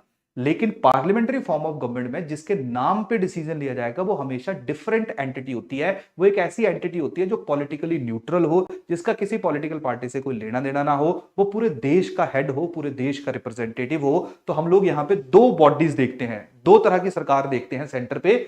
Head of the government prime minister होता है, और हेड ऑफ स्टेट जो है वो या तो प्रेसिडेंट होगा, या अगर मैं यूके की बात करूंगा तो वहां पे कौन होगा? किंग होगा, क्वीन होगा। क्लियर? यानी कि डिसीजन किसी और के नाम पे दिए जाएंगे, फर्स्ट सिटीजन कोई और होगा, लेकिन रियलिटी में जो पावर है वो किसके पास होगी? पीएम। पीएम के पास भी इसलिए है क्योंकि पार्लियामेंट ने इसको सपोर्ट किया हुआ है, पार्लियामेंट में इसकी पार्टी जिसके पास मेजोरिटी है उसने अपना हेड जो है वो अपॉइंट किया है। तो यहां पे कलेक्टिव जो है वो पावर रहती है। तो देखिए इसका फायदा भी है। इसका फायदा क्या है कि इंडिया जैसा डाइवर्स नेशन है जहां से पे अलग अलग तरह के लोग आ रहे हैं, तो उनके एस्पिरेशंस को फुलफिल करने के लिए ये तरह की जो सरकार है वो अच्छी है। लेकिन नुकसान क्या है कि जब हम देखते हैं कि 5, 10, 15 पार्टियां मिलकर सरकार बना रही होती है तो फिर वो एक दूसरे से लड़ती रहती है, जिससे डिसीजन मेकिंग करना जो वो काफी ज्यादा डिफिकल्ट होता है, काफी ज्यादा मुश्किल होता है। क्लियर? लेकिन पार्लियामेंट्री और प्रेसिडेंशियल फॉर्म ऑफ गवर्नमेंट में हम लोग इस तरह का डिफरेंस देखते हैं। यहां पे आप जो चीज एक ऑब्जर्व करिए कि जो पार्लियामेंट्री फॉर्म ऑफ गवर्नमेंट है, कि जैसे मान लेते हैं जो पार्लियामेंट्री फॉर्म ऑफ गवर्नमेंट है, जैसे मान लेते हैं ये लोकसभा है, ठीक है, और ये राज्यसभा है। आप सब लोगों ने डायरेक्टली लोकसभा में अपने लोगों को इलेक्ट करके भेजा। अब जो मिनिस्टर्स बनेंगे वो इसी लोकसभा या राज्यसभा से हम लोगों को मिनिस्टर्स बनते हुए देखने को मिलते हैं। मिनिस्टर्स का मतलब क्या होगा? एग्जीक्यूटिव होगा। यानी कि जो गवर्नमेंट के 3 ऑर्गन है, एग्जीक्यूटिव, लेजिस्लेचर और जुडिशरी, वहां पे जहां पे हमें पार्लियामेंट्री फॉर्म ऑफ गवर्नमेंट देखने को मिलेगी तो वहां पे लेजिस्लेचर और एग्जीक्यूटिव जो एक दूसरे के साथ मिक्स होते हैं, क्योंकि लेजिस्लेचर में से ही मिनिस्टर्स बनते हैं, लेजिस्लेचर में से ही एग्जीक्यूटिव को निकाला जाता है। और लेजिस्लेचर कॉन्टिन्यूसली रेगुलरली जो है वो इनसे सवाल पूछता रहता है। और ये जो मिनिस्टर्स हैं ये किसके लिए जिम्मेवार होते हैं? इन दोनों हाउसेस के लिए जिम्मेवार होते हैं। कभी भी इनसे सवाल पूछा जा सकता है। और मान लीजिए कल को ऐसा हो, जैसे एक एग्जांपल देता हूं कि एक पॉलिटिकल पार्टी ए है, एक बी है। ए के 270 लोग हैं, बी के जो है वो 273 लोग हैं, तो सरकार किसकी बनेगी? बी पार्टी की बनेगी। कल को मान लेते हैं बी के जो है वो 10-15 लोगों ने रिजाइन कर दिया, बी जो है वो माइनॉरिटी में आ गई, तो उस टाइम जो गवर्नमेंट है, गवर्नमेंट मतलब जो आपके मिनिस्टर्स हैं, उनको चेंज करने का जो अधिकार होगा, चेंज करने की जो पावर होगी, वो भी किसके पास होगी? लोकसभा के पास होगी। तो यानी कि लेजिस्लेचर, पार्लियामेंट ज्यादा स्ट्रांग हमें देखने को मिलता है, जो एग्जीक्यूटिव से सवाल भी पूछता रहता है, और एग्जीक्यूटिव अगर कभी माइनॉरिटी में आ जाता है, उसके पास नंबर कम हो जाते हैं, तो उसको वो उसकी कुर्सी से हटा भी सकता है, और किसी और को, जिसके पास फिर मान ले हो सकता है कि इसके पास फिर मेजोरिटी आ जाए, तो इसकी जो वो गवर्नमेंट है, इसकी जो सरकार है, वो हमें बनती हुई देखने को मिलेगी। क्लियर? तो पार्लियामेंट्री फॉर्म ऑफ गवर्नमेंट में जो लेजिस्लेचर और एग्जीक्यूटिव है, वो दोनों एक दूसरे के साथ मिलकर काम करता है। इसका नुकसान क्या है? नुकसान ये है कि एग्जीक्यूटिव जो है वो फ्रीली डिसीजन नहीं ले पाता है, हमेशा उसके ऊपर लेजिस्लेचर का प्रेशर रहता है, और लेजिस्लेचर के लिए वो अकाउंटेबल होता है। फायदा इसका क्या है? क्योंकि एग्जीक्यूटिव अकाउंटेबल है लेजिस्लेचर के लिए, तो वो कहीं ना कहीं प्रॉपर चेक एंड बैलेंसेस रखता है, और डेमोक्रेसी के लिए कंट्रोल होना एक पॉजिटिव चीज है, वो नेगेटिव चीज बिल्कुल भी नहीं है। क्लियर? तो पार्लियामेंट्री फॉर्म ऑफ गवर्नमेंट में तो हमें ऐसा देखने को मिलेगा। क्यों? क्योंकि लेजिस्लेचर में पहले लोग इलेक्ट होकर आए, फिर उनमें से मिनिस्टर्स बने। जब हम लोग प्रेसिडेंशियल फॉर्म ऑफ गवर्नमेंट देखते हैं, तो वहां पे ऐसा बिल्कुल नहीं है। वहां पे प्रेसिडेंट जो है उसका इलेक्शन अलग होगा, मतलब जो एग्जीक्यूटिव है उसका इलेक्शन डिफरेंट हो रहा है, जहां पे लोग डायरेक्टली अपना राष्ट्रपति चूज कर रहे हैं, और जो लेजिस्लेचर है उसका जो इलेक्शन है वो अलग हो रहा है। यानी कि यूएसए के अंदर जो है तुम्हारी लोकसभा, राज्यसभा, या जो उनके 2 हाउसेज हैं, उनका इलेक्शन, उनके लिए लोग अपने आप को अलग से इलेक्ट करके भेज रहे हैं, और प्रेसिडेंट का इलेक्शन जो वो अलग से हो रहा है। क्लियर? यही कारण है यहां पे जो प्रेसिडेंट है वो डे टू डे बेसिस के ऊपर जो भी डिसीजन ले रहा है, उसके लिए फिर वो लेजिस्लेचर को रिस्पॉन्सिबल नहीं है। हालांकि इंटरनेशनल ट्रीटी अगर कोई प्रेसिडेंट ने साइन की है, वहां पे लेजिस्लेचर से परमिशन की जरूरत पड़ती है।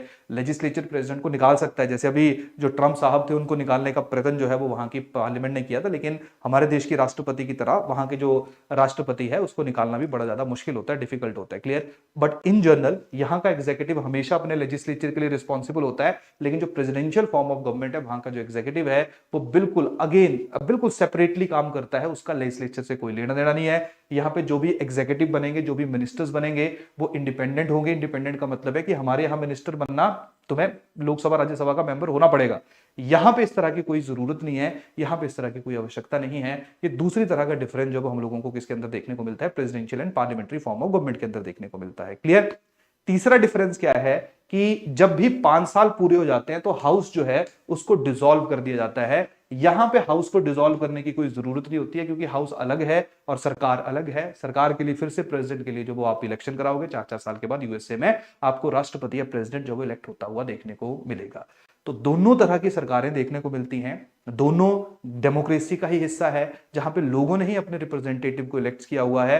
बस डिफरेंस क्या है? डिफरेंस है यहां पे एक इंडिविजुअल जो है वो मिनिस्टर भी बन सकता है और लेजिस्लेचर का मेंबर भी बन सकता है। यहां पे एक इंडिविजुअल या तो मिनिस्टर बन सकता है या तो लेजिस्लेचर का मेंबर बन सकता है। क्लियर? तो ये 2-3 मेजर डिफरेंसेस जो है वो हम लोगों को ये जो 2-3 डिफरेंसेस हैं, ये हम लोगों को देखने को मिलते हैं presidential and parliamentary form of government में। तो एक बार रिवाइज कर लेते हैं। देखिए, पार्लियामेंट्री फॉर्म ऑफ गवर्नमेंट में ड्यूअल एग्जीक्यूटिव है। ड्यूअल एग्जीक्यूटिव का मतलब क्या है? हेड ऑफ द स्टेट अलग है, हेड ऑफ द गवर्नमेंट अलग है। प्रेसिडेंशियल फॉर्म ऑफ गवर्नमेंट में एक ही एग्जीक्यूटिव है, that is your president. Head of the state भी वही है और हेड ऑफ द गवर्नमेंट भी वही है।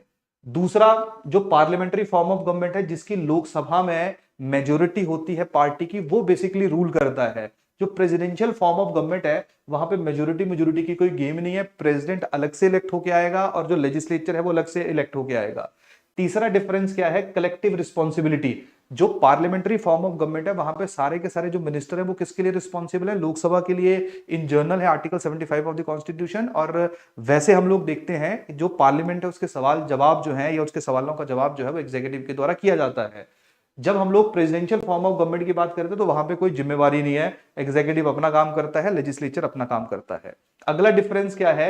डबल मेंबरशिप है। डबल मेंबरशिप का मतलब क्या है कि कोई एक individual parliamentary form of government में लेजिस्लेचर का हिस्सा भी है और एग्जीक्यूटिव का हिस्सा भी है, लेकिन प्रेसिडेंशियल फॉर्म ऑफ गवर्नमेंट में सिंगल मेंबरशिप है। सिंगल मेंबरशिप का मतलब क्या है कि कोई एक इंडिविजुअल जो है या तो सिर्फ एग्जीक्यूटिव का हिस्सा होगा, या तो सिर्फ किसका हिस्सा होगा? पार्लियामेंट का हिस्सा होगा। क्लियर? इसके बाद पार्लियामेंट्री फॉर्म ऑफ गवर्नमेंट में जो मेन लीडर होता है, जिसके पास पावर होती है, वो प्रधानमंत्री होता है। यहां पे जो है वो प्रेसिडेंट के पास सारी की सारी पावर होती है। पार्लियामेंट्री फॉर्म ऑफ गवर्नमेंट में लोअर हाउस डिसॉल्व करना पड़ता है, यहां पे लोअर हाउस जब उसको डिसॉल्व नहीं करना पड़ता है। प्रेसिडेंशियल फॉर्म ऑफ गवर्नमेंट में सेपरेशन ऑफ पावर होती है। सेपरेशन ऑफ पावर का मतलब है एग्जीक्यूटिव अलग है, लेजिस्लेचर अलग है, जुडिशियरी अलग है, कोई इनका एक दूसरे से लेना देना नहीं है, एक दूसरे के ऊपर ये अकाउंटेबिलिटी रिस्पॉन्सिबिलिटी एस्टेब्लिश करने की कोशिश कर रहे हैं। लेकिन जो पार्लियामेंट्री फॉर्म ऑफ गवर्नमेंट है वहां पे दोनों का फ्यूजन होता है। फ्यूजन का मतलब क्या है, थोड़ी देर पहले मैंने आपको बताया कि जो एग्जीक्यूटिव है वो कहां से निकलेगा, लेजिस्लेचर में से ही निकलेगा। क्लियर? तो यहां पे कहानी जो है वो समझ आ गई आप लोगों को। डन?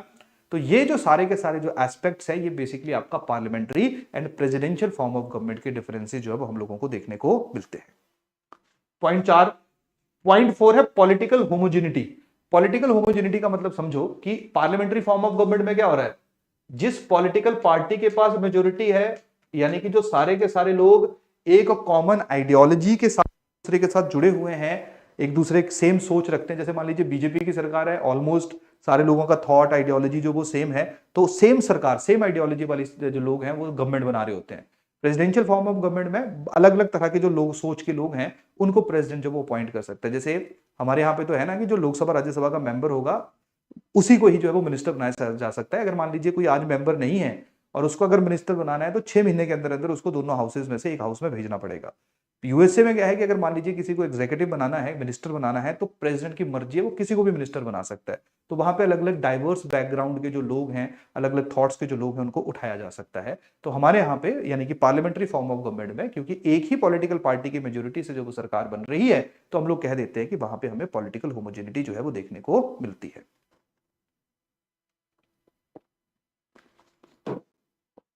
चाहे प्रेसिडेंशियल है पार्लियामेंट्री है, वहां पे भी लोग जो है वो इलेक्शन में डायरेक्टली पार्टिसिपेट करते हैं। हाउस ऑफ रिप्रेजेंटेटिव्स के जो इलेक्शंस हैं वो लोगों के द्वारा ही अपने रिप्रेजेंटेटिव जो है उनको इलेक्ट किया जाता है। क्लियर? चलिए, अच्छा वीडियो की प्रॉब्लम बाकी लोगों को भी आ रही है। जैसे एक स्टूडेंट के द्वारा कहा जा रहा है कि वीडियो जो है वो रुक रहा है, तो बाकी लोग जो है एक बार प्लीज कंफर्म कर दीजिए। चलिए ठीक है, मतलब ठीक है वीडियो, ठीक है। चलिए अब देखिए, ये था हमारा parliamentary and presidential form of government.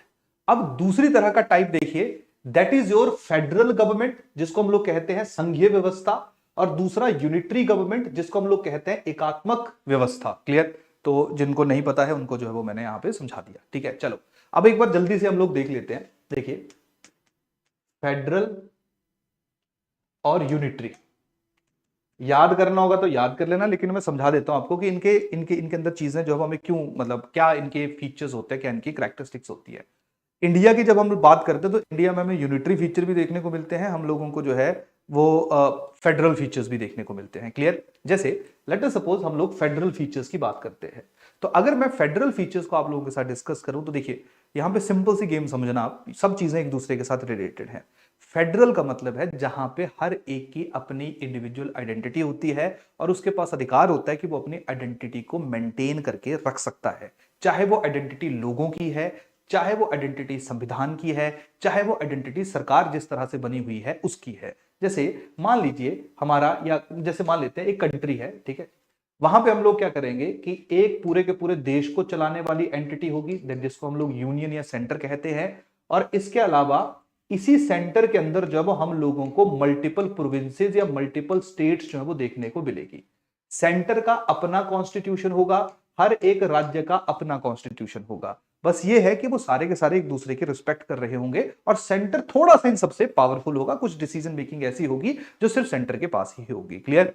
अगली बात, जो लोग रह रहे होंगे उन लोगों के पास जो है वो एक सेंटर की नागरिकता, यानी कि जैसे यूएसए वाले एक यूएसए के सिटीजन हो गए, और उसके साथ साथ ये अपने अपने राज्य के साथ जो इनका रिलेशन होता है, यानी कि इनकी जो नागरिकता है वो दो डबल सिटीजनशिप, जिसको हम लोग कहते हैं ड्यूअल सिटीजनशिप, यानी कि यूएसए का भी सिटीजन है और उसके साथ साथ उस राज्य का भी है, उस स्टेट का भी है जिसको ये बिलोंग कर रहा है। अब यहां पर दो तीन चीजें समझो। देखिए, यूएसए की फॉर्मेशन कैसे हुई, वहीं से आप लोग फेडरलिज्म को जो है वो थोड़ा अंडरस्टैंड कर पाओगे। यूएसए की फॉर्मेशन कैसे हुई कि यूएसए में जो अलग अलग देश हुआ करते थे उन सब ने डिसाइड किया कि हम सारे के सारे इकट्ठे हो जाते हैं और हम लोग एक देश की फॉर्मेशन करते हैं, that is United state of America. तो जब ये सारे के सारे देश इकट्ठे हुए अब आप खुद सोचो कि हम सारे लोग बोलते हैं कि चलिए हम सारे लोग मिलके जो है वो कोई काम करते हैं, ठीक है। तो जब हम लोग ये कहेंगे कि हम सारे लोग मिलके जो है वो कोई काम परफॉर्म करते हैं, तो ऑब्वियसली बात है हर एक इंसान जो है उसकी इनपुट लेनी पड़ेगी, उसकी कंसर्न्स को सुनना पड़ेगा और उसको फ्यूचर में ये एश्योर करना पड़ेगा कि तेरे साथ कुछ गलत नहीं होगा। मतलब जब ये सारे के सारे लोग इकट्ठे हुए तो यहां पे इन सभी प्रोविंसेस को, इन सभी स्टेट्स को एक एश्योरेंस की जरूरत थी कि फ्यूचर में आप कोई भी गलती, कोई भी हमारे साथ जो वो खिलवाड़ नहीं करोगे। क्लियर। तो यहां पे हम लोगों ने देखा कि यहां पे रिटन कॉन्स्टिट्यूशन की, यानी कि एक ऐसे लॉ की जो है वो बहुत ज्यादा जरूरत होगी जिसके ऊपर सेंटर और बाकी जो स्टेट जो आए हैं देश के अंदर वो विश्वास कर सके। तो फेडरल जहां पे भी हमको सरकार देखने को मिलेगी वहां पे हमेशा जो कॉन्स्टिट्यूशन है वो कौन सा होगा, रिटन होगा। क्योंकि अगर रिटन कॉन्स्टिट्यूशन नहीं है, मतलब कोई रिटन लॉ नहीं है, तो फिर कैसे स्टेट जो वो किसी के ऊपर रिलाई करेंगी कि कैसे वो एक दूसरे के साथ रह सकती हैं। तो रिटन कॉन्स्टिट्यूशन आप लोगों को हमेशा जो है वो फेडरल फॉर्म ऑफ गवर्नमेंट में देखने को मिलेगा। उसके साथ साथ फेडरल फॉर्म ऑफ गवर्नमेंट में सेंटर और स्टेट जो है वो इक्वली पावरफुल होंगे almost. Federal form of government में जो लोग होंगे उनके पास ड्यूअल नागरिकता होगी, डबल सिटीजनशिप होगी। Clear. Federal form of government में जो कॉन्स्टिट्यूशन है वो हमेशा सुप्रीम होगा। क्लियर। और तीसरी चीज क्या होगी, देखिए मान लीजिए अगर कल को सेंटर जो है वो कॉन्स्टिट्यूशन या संविधान की वायलेशन कर रहा है, तो उस समय इस कॉन्स्टिट्यूशन को प्रोटेक्ट करने वाली जो एंटिटी होगी that is your judiciary. Judiciary भी क्या होगी, स्ट्रांग होनी चाहिए, इंडिपेंडेंट होनी चाहिए। क्योंकि अगर जुडिशरी स्ट्रांग है तभी वो सरकार या सेंटर को उसकी पावर को मिसयूज करने से रोक पाएगी। क्लियर। तो यही रीजन है कि हम लोग जब फेडरल फॉर्म ऑफ गवर्नमेंट देखते हैं तो वहां पे जुडिशरी बहुत ज्यादा स्ट्रांग होती है, कॉन्स्टिट्यूशन हमेशा रिटन होता है, हमेशा हमेशा डबल सिटीजनशिप हमें देखने को मिलती है। क्लियर। बट ऑन कॉन्ट्ररी जब हम लोग यूनिटरी फॉर्म ऑफ गवर्नमेंट देखते हैं तो यहां पे क्या है, यहां पे सारे के सारी पावर जो वो एक के पास ही है, दैट इज सेंटर। तो सेंटर की मर्जी होती है, सेंटर डिसाइड करता है कि पावर देनी है किसी को तो दे देगा, नहीं देनी होगी तो वापस छीन लेगा। यहां पे जो लोग हैं उनकी कोई स्टेट स्पेसिफिक आइडेंटिटी नहीं होती, वो सारे के सारे लोग जब अपने आप को किससे रिलेट करते हैं, सेंटर से रिलेट करते हैं, जिसको हम लोग कहते हैं सिंगल सिटीजनशिप। क्लियर। जब हम लोग यहां पे बात करेंगे कि जी सारे का सारा जो वो सेंटर के पास ही पावर दे दी गई है, तो जब आप सेंटर को सारे के सारी पावर दोगे तो यहां पे हम लोगों को जो पार्लियामेंट है, जो सेंटर का लेजिस्लेचर है, वो स्ट्रांग होता हुआ देखने को मिलेगा। तो यहां नॉर्मली पार्लियामेंट या सेंटर जो वो स्ट्रांग होता है, पावरफुल होता है, क्योंकि यही डिसाइड करता है। क्लियर। अगर आप बात करें कि कॉन्स्टिट्यूशन यहां पे रिटन होगा या अनरिटन होगा, तो ध्यान रखना यूनिटरी में फ्लेक्सिबिलिटी होती है। मतलब चाहे आप लिख के दो कि सेंटर ज्यादा स्ट्रांग है, और अगर आप नहीं लिख के दोगे कॉन्स्टिट्यूशन, तो ऑटोमेटिकली जो पार्लियामेंट यानी कि सेंटर है वो स्ट्रांग हो जाएगा। तो यहां पे कॉन्स्टिट्यूशन रिटन भी हो सकता है, यहां पे कॉन्स्टिट्यूशन अनरिटन भी हो सकता है। क्लियर। कॉन्स्टिट्यूशन में चेंज करना इजी भी हो सकता है, यानी कि जिसको हम लोग कहते हैं फ्लेक्सिबल, और कॉन्स्टिट्यूशन में चेंज करना जो वो रिजिड भी हो सकता है। तो जैसे अभी हम लोगों ने हमारे देश का संविधान पढ़ा, संविधान की अमेंडमेंट को पढ़ाया मैंने थोड़ी देर पहले, तो हमने वहां पे देखा कि कुछ अमेंडमेंट जो था वो करना, या कुछ चेंजेस कॉन्स्टिट्यूशन के अंदर करना आसान था, तो वो हमारी कॉन्स्टिट्यूशन का कौन सा नेचर हो गया, फ्लेक्सिबल, इजी टू चेंज। कुछ कॉन्स्टिट्यूशन के प्रोविजंस को चेंज करना मुश्किल था, वो क्या हो गया, वो रिजिडिटी के एग्जांपल्स आ गए। क्लियर। तो यूनिटरी फॉर्म ऑफ गवर्नमेंट जो है वो वहां पे फ्लेक्सिबल भी हो सकता है, रिजिड भी हो सकता है। अगर मान लो फेडरल फॉर्म ऑफ गवर्नमेंट की बात करी जाएगी तो वहां पे हमेशा जो कॉन्स्टिट्यूशन होगा उसको चेंज करना क्या होगा, रिजिड होगा। क्योंकि कॉन्स्टिट्यूशन ही चेंज हो गया तो फिर इनके जो कंडीशंस थे, जिनके बेसिस के ऊपर ये सारे के सारे एक दूसरे के साथ इकट्ठे हुए थे, इनको इनमें जो वो इजी चेंज किया जा सकेगा, जो कहीं ना कहीं राज्यों के लिए नुकसानदायक है, कहीं ना कहीं जो फेडरेशन है, जो संघीय ढांचा है, उसके लिए नुकसानदायक है। अब देखिए फेडरल के अपने फीचर्स हैं, यूनिटरी के अपने फीचर्स हैं। हमारा देश ऐसा है जहां पे सब कुछ है, हमारे फ्लेक्सिबल भी है, जब जरूरत के अनुसार हम फ्लेक्सिबल भी हो जाते हैं। नॉर्मली हम लोगों को हमारा कॉन्स्टिट्यूशन जो वो रिजिड भी देखने को मिलता है। तो इंडिया ऐसा है जो फेडरल भी है, यूनिटरी भी है। नॉर्मली दुनिया में ऐसी डिवीजन होता नहीं है, लेकिन देखिए यार जो सिचुएशंस थी हमारे देश की, डाइवर्सिटी थी, तो फेडरलिज्म भी देना था, but at the same time देश को बचा के भी रखना था, रिसोर्सेज कम थे, तो यूनिटरी यानी कि सेंटर के पावरफुल होने की भी जरूरत थी। तो इंडिया में तो सब चीजें मिलेंगी आपको। क्लियर। कुछ फेडरल के फीचर देखने को मिलेंगे, कुछ यूनिटरी के फीचर जो है वो देखने को मिलेंगे। क्लियर। तो होपफुली आप लोगों को फेडरल और यूनिटरी यानी कि संघीय और जो एकात्मक ढांचा है उसके बीच में क्या फर्क या डिफरेंस है वो आप लोगों को क्लियर हो गया होगा। तो चलो एक बार रिवाइज कर लेते हैं फटाफट कि फॉर्म ऑफ गवर्नमेंट में फेडरलिज्म और उसमें क्या फर्क है। देखिए फेडरल में ड्यूअल गवर्नमेंट, दो सरकारें आएंगी, सेंटर की और स्टेट की। यहां पे यूनिटरी में सिंगल गवर्नमेंट। फेडरल में रिटन कॉन्स्टिट्यूशन होगा, यूनिटरी में कॉन्स्टिट्यूशन रिटन भी हो सकता है, अनरिटन भी हो सकता है। क्लियर। फेडरल में डिवीजन ऑफ पावर होगा। डिवीजन ऑफ पावर का मतलब है कि कॉन्स्टिट्यूशन में लिखा होगा कि स्टेट इन सब्जेक्ट के ऊपर लॉ पास करेगा, या जो सेंटर है वो इनके ऊपर लॉ पास करेगा, और दोनों इन सब्जेक्ट्स के ऊपर लॉ पास कर सकते हैं। डिवीजन ऑफ पावर, सेंटर किसके ऊपर कानून पास करेगा और स्टेट किसके ऊपर कानून पास करेगा। Clear. Division of power proper होगा, यूनिटरी में डिवीजन ऑफ पावर जो है वो नहीं होगा, यहां पे सारी पावर सेंटर के पास होगी। फेडरल में संविधान सबसे ज्यादा सुप्रीम होगा, यहां पे कॉन्स्टिट्यूशन सुप्रीम हो भी सकता है और नहीं भी हो सकता है। फेडरल में कॉन्स्टिट्यूशन हमेशा रिजिड होगा, यहां पे रिजिड हो सकता है, फ्लेक्सिबल हो सकता है।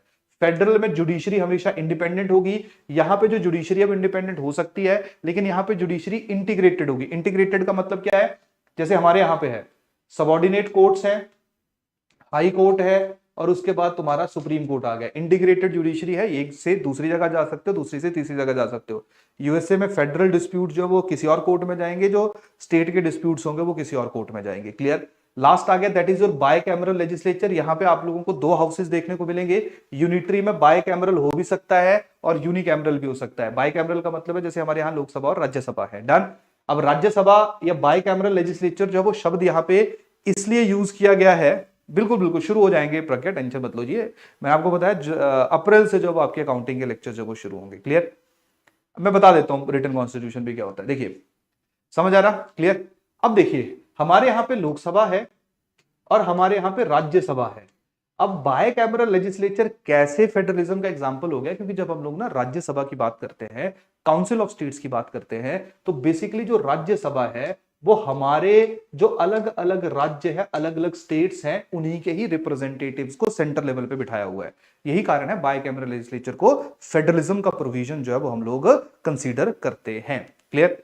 यहां तक कहानी सबको समझ आ रही है। क्लियर। चलो, एक आप में से किसी ने सवाल पूछा कि रिटन कॉन्स्टिट्यूशन क्या होता है। देखिए दो तरह के संविधान होते हैं, एक होता है रिटन कॉन्स्टिट्यूशन और एक होता है अनरिटन कॉन्स्टिट्यूशन। रिटन कॉन्स्टिट्यूशन वो कॉन्स्टिट्यूशन है जो किसी स्पेसिफिक असेंबली के द्वारा, जैसे हमारे यहां पे कॉन्स्टिट्यूएंट असेंबली के द्वारा पूरे देश के लिए एक डॉक्यूमेंट जो है उसको डेवलप किया गया, और वो सबसे सुप्रीम है, सबसे ज्यादा स्ट्रांग है। इसको हम लोग बोलते हैं that is your written constitution. Clear. Unwritten constitution में क्या होता है, जहां पे कभी भी किसी स्पेसिफिक असेंबली के द्वारा कोई संविधान नहीं लिखा गया था। क्लियर। और किसी भी लॉ को, किसी भी कानून को आप ऐसा नहीं कह सकते हो कि ये सबसे बड़ा कानून है। जैसे मैं यूके की बात करता हूं, यूके ने कभी भी बैठ के लॉ नहीं लिखा, कभी भी बैठ के अपना हाईएस्ट लॉ नहीं लिखा कि इसके अकॉर्डिंगली जो है हमारा देश चलेगा, ना कभी वहां पे असेंबली बैठी। तो सवाल आता है कि क्या फिर यूके में लॉ नहीं है, क्या यूके में रिटन लॉज हमें देखने को नहीं मिलते हैं। एक चीज ध्यान रखना, ये जो रिटन और अनरिटन होता है ये सिर्फ शब्दों का खेल है। रियलिटी में जो अनरिटन कॉन्स्टिट्यूशन होता है उसमें भी रिटन डॉक्यूमेंट्स मौजूद होते हैं। जैसे अगर मान लीजिए मैं राइट्स की बात करूंगा, तो यूके की पार्लियामेंट ने हैबियस कॉर्पस एक्ट पास किया हुआ है, बिल्स ऑफ राइट्स एक्ट पास किया हुआ है। क्लियर। जिन एक्ट के बेसिस के ऊपर आप लोगों को आपके अधिकार या आपके अधिकारों को कैसे प्रोटेक्ट करना है उसके प्रोविजंस हमें देखने को मिलते हैं। लेकिन कभी भी यूके ने एक जगह बैठ के जब अपने देश के लिए highest law of the land नहीं लिखा, तो वहां पे जो वहां की पार्लियामेंट है, जो भी लॉ पास करती है, जो भी कानून पास करती है, वही वहां का सबसे बड़ा कानून बन जाता है। यही कारण है जहां पे अनरिटन कॉन्स्टिट्यूशन होता है, वहां पे पार्लियामेंट जो कानून पास करेगी वही वहां का सबसे बड़ा कानून होगा। तो वहां पे पार्लियामेंट्री सुप्रीमेसी हमें देखने को मिलती है। लेकिन जहां पे रिटन कॉन्स्टिट्यूशन है, यानी कि एक संविधान लिखा गया स्पेसिफिकली, तो यहां पे कॉन्स्टिट्यूशन जो वो नॉर्मली सुप्रीम होता है। जैसे हम हैं, यूएसए है, फ्रांस है, तो यहां पे जो है वो डोमिनेशन रहती है किसकी, हमेशा कॉन्स्टिट्यूशन की। जो लिखा गया वो हमेशा सुप्रीम होगा, वो हमेशा जो है वो स्ट्रांग होगा। क्लियर। यहां तक जब आप सब लोगों को कहानी समझ आ गई। डन। चलिए छोड़िए, वापिस आइए। क्लियर है सब लोगों को। ठीक है।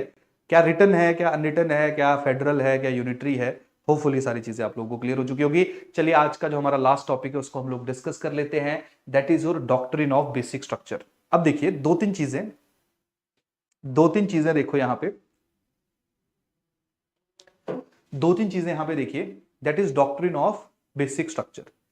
जो हमारे संविधान का बेसिक स्ट्रक्चर है, बेसिक ढांचा है, क्लियर, ये डेवलप कहां से हुआ। देखिए सबसे पहले दो तीन चीजें सुनिए कि जब हमारा कॉन्स्टिट्यूशन ओरिजिनली लिखा गया था तब कोई बेसिक स्ट्रक्चर की बात नहीं की गई थी। थोड़ी देर पहले हम लोगों ने पढ़ा कि हमारे संविधान या हमारे कॉन्स्टिट्यूशन के अंदर चेंज करने का जो अधिकार है अंडर आर्टिकल 368, वो किसको दे दिया गया, वो पार्लियामेंट को दे दिया गया, और पार्लियामेंट कभी भी हमारे कॉन्स्टिट्यूशन के अंदर चेंज कर सकती है। तो शुरुआत में हम लोग देखते हैं कि पार्लियामेंट जो है वो कॉन्स्टिट्यूशन में बार बार चेंजेस करती है, बार बार अमेंडमेंट करती है। एक टाइम ऐसा आता है जहां पे जुडिशरी को ऐसा लगता है कि पार्लियामेंट अननेसेसरली जो संविधान है, कॉन्स्टिट्यूशन है, उसके अंदर खिलवाड़ कर रही है, और वहां पे सुप्रीम कोर्ट एक जजमेंट के तहत ये जो डॉक्ट्रिन ऑफ बेसिक स्ट्रक्चर है उसकी जेनेसिस करता है, उसकी डेवलपमेंट करता है। हालांकि डॉक्ट्रिन ऑफ बेसिक स्ट्रक्चर की शुरुआत पहले से हो चुकी थी, वो थोड़ी देर में मैं आपको बताता हूं कि कौन कौन से रिलेटेड क्वेश्चंस है। क्लियर? लेकिन जो जेनेसिस हुई वो हुई 1973 में, एक केस है that is your Kesavananda Bharati case. तो केशवानंदा भारती केस में सबसे पहले जो सुप्रीम कोर्ट है उसने कहा कि basic structure of Indian constitution जो है उसमें चेंज नहीं होना चाहिए। अब सवाल यहां पे है what is the meaning of basic structure. अब देखिए, बेसिक स्ट्रक्चर की कोई एक परिभाषा, कोई एक डेफिनेशन नहीं है। जैसे मैंने आपको बताया, कॉन्स्टिट्यूशन में बेसिक स्ट्रक्चर के बारे में नहीं लिखा गया है। और उसके साथ साथ जब जुडिशरी से पूछा गया कि what is the meaning of basic structure, तो आज भी मल्टीपल केसेस की सहायता से जो जुडिशरी है वो हम लोगों को बेसिक स्ट्रक्चर का मायना बताती है। इवन जब 1973 में केशवानंदा भारती केस की जजमेंट आई, तब भी अलग अलग जजेस का जो अंडरस्टैंडिंग था रिगार्डिंग बेसिक स्ट्रक्चर वो डिफरेंट था। क्लियर? मतलब बेसिक स्ट्रक्चर की कोई एक परिभाषा नहीं है। यहां पे कुछ ऐसे एलिमेंट्स हैं, कुछ ऐसे एस्पेक्ट्स हैं, जैसे secularism is a part of basic structure of Indian constitution, sovereignty is a part of basic structure of Indian constitution, justice is a part of basic structure of Indian constitution. अब ये किसने बताया? अलग अलग cases में अलग अलग judgements की सहायता से सुप्रीम कोर्ट जो है वो हम लोगों को बताता है what is the meaning of basic structure, और उसी को ही हम लोग मानते हैं कि ये वो प्रिंसिपल्स हैं, ये वो वैल्यूज हैं जिनको कभी भी चेंज नहीं किया जा सकता है। यानी कि 73 से पहले आप मानिए कि पार्लियामेंट कुछ भी चेंज कर सकती थी, 73 के बाद वो पार्लियामेंट चेंज तो कर सकती है कॉन्स्टिट्यूशन के अंदर, लेकिन वो बेसिक स्ट्रक्चर को चेंज नहीं कर सकती है। बेसिक स्ट्रक्चर के क्या क्या एलिमेंट्स हैं, आप लोग बस मेरे को 2-3 मिनट दे दीजिए, मैं आपको समझा देता हूं कि कौन कौन से एलिमेंट जो है वो बेसिक स्ट्रक्चर के अंदर हमें देखने को मिलते हैं। थोड़ा सा आसान कर दूं, जो प्रियम्बल के बहुत सारे ऐसे एस्पेक्ट्स हैं जो बेसिक स्ट्रक्चर की डेफिनेशन या बेसिक स्ट्रक्चर की परिभाषा के अंदर आते हैं, और वो आएंगे भी क्योंकि preamble is the reflection of Indian constitution. वो प्रिंसिपल्स, तो अगर प्रियम्बल रिफ्लेक्ट कर रहा है तो उन्हीं प्रिंसिपल्स को बेसिक स्ट्रक्चर के अंदर भी हम आता हुआ देखते हैं। क्लियर? तो ये तो एक डेफिनेशन होगी, एक मतलब हो गया बेसिक स्ट्रक्चर का, जो आसान भाषा में होपफुली आप लोगों को समझ आ गया होगा। दूसरा यहां पे क्या है कि अच्छा जी, आपने कहा थोड़ी देर पहले कि जो बेसिक स्ट्रक्चर है ये तो शुरू बहुत पहले हो चुका था, तो मल्टीपल केसेस की सहायता से जो हम लोग बेसिक स्ट्रक्चर की इवोल्यूशन को अंडरस्टैंड करते हैं। तो जो इंपॉर्टेंट केसेस हैं उनमें जैसे सबसे पहला केस है शांति प्रसाद केस 1951 का। अब देखो हुआ क्या, जब हम लोग आजाद हुए 1947 में, तो अंग्रेजों ने देखो क्या किया हुआ था। अंग्रेजों ने जो है वो यहां पे जमींदारी प्रथा इंट्रोड्यूस की हुई थी। जमींदारी का सीधा सीधा मतलब है कि सारी जमीन जो है वो कुछ लोगों के, कुछ मुट्ठी भर लोगों के हाथों में है। अब अंग्रेज तो चले गए। अब जब हमारा देश 90% पॉपुलेशन जो है वो गांव में रह रही है और उनमें से 2-4% लोगों के पास ही पूरे की पूरी जमीन है, तो हमारा देश ग्रो कैसे करेगा, डेवलप कैसे करेगा? क्योंकि 90% लोग अगर गांव में रह रहे हैं तो इसका मतलब है उनकी डिपेंडेंसी एग्रीकल्चर के ऊपर, और एग्रीकल्चर किसी दूसरे की जमीन पे करेंगे तो खुद खाएंगे कैसे, कैसे अपने आप को डेवलप करेंगे?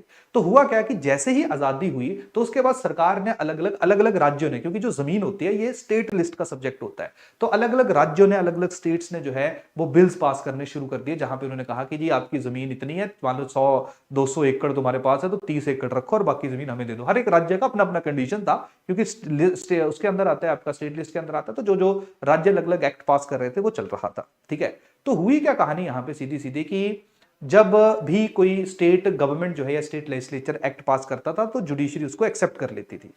पटना हाई कोर्ट की बात है, पटना हाई कोर्ट ने क्या किया कि इस चीज को एक्सेप्ट करने से मना कर दिया। पटना हाई कोर्ट ने कहा कि जो लेजिस्लेचर है वो लोगों की जमीन नहीं छीन सकता है। रीजन उसने क्या दिया? रीजन उसने दिया क्योंकि देखिए उस जमाने में राइट टू प्रॉपर्टी जो है वो हमारा फंडामेंटल राइट हुआ करता था। आर्टिकल 31 और 19(1)(f) के अंदर जो हम लोगों को राइट टू प्रॉपर्टी हमारा फंडामेंटल राइट के रूप में देखने को मिलता था। तो पटना हाई कोर्ट ने उसको खत्म कर दिया। उसने कहा कि ये पटना वाला जो वो नॉनसेंस है। क्लियर? और उसके बाद पार्लियामेंट के अंदर 9th शेड्यूल जो है उसको ऐड करना पड़ा, और 9th शेड्यूल आप लोगों को याद होगा, 9th शेड्यूल फर्स्ट अमेंडमेंट के थ्रू इसलिए ऐड किया गया था ताकि 9th शेड्यूल के अंदर जिन भी एक्ट्स को डाला जाए वो जुडिशियल रिव्यू से इम्यून हो। तो शायद बैक स्टोरी जब आप लोगों को समझ आ चुकी होगी, तो मैंने कहा भी था कि इसके बारे में हम लोग डिटेल में थोड़ा बाद में डिस्कस करूंगा। क्लियर? यहां तक समझ आ रही कहानी? अच्छा, अब फर्स्ट अमेंडमेंट आ गया। फर्स्ट अमेंडमेंट में क्या हुआ कि जी फर्स्ट अमेंडमेंट के बाद जो भी जमीन से रिलेटेड एक्ट थे वो सारे किस में जाने शुरू हो गए? 9th शेड्यूल में जाने शुरू हो गए। 9th शेड्यूल में जो जाएगा वो जुडिशियल रिव्यू से इम्यून रहेगा। 2007 तक वो इम्यून रहा। उसके बाद आईआर कोहिलो केस में सरकार ने कहा कि अब वो जुडिशियल रिव्यू से इम्यून नहीं है। तो इसी तर्ज पे फर्स्ट शेड्यूल को चैलेंज किया गया एक केस में, जो था आपका शंकरी प्रसाद केस 1951। शंकरी प्रसाद केस में सुप्रीम कोर्ट ने अपना वर्डिक्ट दिया और इस वर्डिक्ट में सुप्रीम कोर्ट ने कहा कि जो पार्लियामेंट है वो आर्टिकल 368 को यूज करके किसी भी इंडिविजुअल से उसके फंडामेंटल राइट जो है वो छीन सकती है। हां, ये जरूर है कि पार्लियामेंट कोई नॉर्मल लॉ पास नहीं कर सकती है किसी से उसके फंडामेंटल राइट छीनने में। यानी कि पार्लियामेंट जब नॉर्मल लॉ पास करती है वो सिंपल मेजोरिटी से करती है, जब वो 368 को यूज करती है वो स्पेशल मेजोरिटी से करती है। तो शंकरी प्रसाद केस में सीधा सीधा ये अथॉरिटी मिल गई कि बाय यूजिंग आर्टिकल 368 या बाय कॉन्स्टिट्यूशनल अमेंडमेंट जो पार्लियामेंट है वो कुछ भी कर सकती है, इवन वो आपसे आपके फंडामेंटल राइट्स भी छीन सकती है। क्लियर? तो शंकरी प्रसाद केस में सीधा सीधा क्लियर हो गया कि पार्लियामेंट सुप्रीम है, वो कॉन्स्टिट्यूशन में कुछ भी चेंज कर सकती है, बट किसके थ्रू कर सकती है? आर्टिकल 368, यानी कि जिसके बारे में थोड़ी देर पहले हम लोगों ने समझा। क्लियर? ये बेसिकली बिल्कुल ये आर्टिकल 13 है कॉन्स्टिट्यूशन में। तो आर्टिकल 13 ये कहता है कि पार्लियामेंट कोई भी लॉ पास नहीं कर सकती है जिससे आपके फंडामेंटल राइट को छीना जाए। अब लॉ का मतलब क्या है? लॉ ऑर्डिनरी सिंपल मेजोरिटी से भी पास होता है, लॉ कॉन्स्टिट्यूशनल अमेंडमेंट भी लॉ ही है। तो शंकरी प्रसाद केस में उन्होंने कहा कि जो लॉ है ये नॉर्मल लॉ की बात हो रही है आर्टिकल 13 में। By using article 368 parliament can change anything. Clear? Parliament किसी भी चीज में संशोधन कर सकती है, पार्लियामेंट किसी भी चीज में चेंजेस कर सकती है। क्लियर? तो शंकरी प्रसाद केस में तो कहानी निकल ली। उसके बाद अगला है गोलकनाथ केस 1967। ये जो गोलकनाथ है ये भी जमीन से ही रिलेटेड है। दो भाई होते थे पंजाब में जिनकी जमीन जो है वो सरकार का एक पंजाब टेनेंसी एक्ट, एक कानून जो है लैंड रिफॉर्म्स एक्ट जो है वो पास हुआ था, जिसके बाद उनकी जमीन को जो है वो ले लिया गया था। उन्होंने भी कोर्ट में केस किया, वहां पे कोर्ट ने अपना जो पुरानी वर्डिक्ट है उसको चेंज कर दिया। उसने कहा कि देखिए जो फंडामेंटल राइट्स हैं वो सुप्रीम है, और जो आर्टिकल 13 में लॉ वर्ड यूज किया गया है ये आर्टिकल 368 के लिए भी है और ये नॉर्मल लॉज के लिए भी है। मतलब गोलकनाथ केस में सीधा सीधा कहा गया कि जो पार्लियामेंट है वो बाय लॉ या by constitutional amendment fundamental rights को नहीं छीन सकती है। पार्लियामेंट जो है उसमें चेंजेस बिल्कुल भी नहीं कर सकती है। क्लियर? फिर बाद में यही केस जो है, तो यहां पे बिल्कुल मतलब पीछे वाले से रिवर्स केस आ गया। क्लियर? उसके बाद अगला केस हुआ that is your Kesavananda Bharati case 1973। इसके बारे में हम लोगों ने जिक्र भी किया था कि किस तरीके से जमीनी विवाद था ये सारे का सारा। तो केशवानंद भारती केस में जो गोलकनाथ केस की जजमेंट थी उसको रिवर्स कर दिया गया, रिवर्स का थोड़ा सा चेंज किया गया और यहां कहा गया कि जो पार्लियामेंट है वो 368 को यूज करके फंडामेंटल राइट्स में चेंज तो कर सकती है, लेकिन वो कॉन्स्टिट्यूशन का जो बेसिक स्ट्रक्चर है उसमें चेंज नहीं कर सकती है। तो यहां से शुरुआत होती है बेसिक स्ट्रक्चर की, जिसको कहीं ना कहीं जिसकी जेनेसिस हम लोग मानते हैं शंकरी प्रसाद केस से। तो गोलकनाथ जो हमारा केशवानंद भारती केस है, यहां पे सुप्रीम कोर्ट ने हमें बताया कि what is the meaning of basic structure, जहां पे अलग अलग जजेस की अलग अलग डेफिनेशन थी, अलग अलग परिभाषा थी। और उसके बाद मल्टीपल केसेस हुए जहां पे बेसिक स्ट्रक्चर को एक्सपैंड किया गया, चाहे फिर वो एक बीच में राजनारायण वर्सेस इंदिरा गांधी केस था, मिनर्वा मिल केस था, इंदिरा साहनी केस था, क्लियर, नागराज केस था। मल्टीपल केस जब हम लोगों को देखने को मिलते हैं जहां से जो बेसिक स्ट्रक्चर है उसकी परिभाषा जो है वो उसको एक्सपैंड किया जाता है।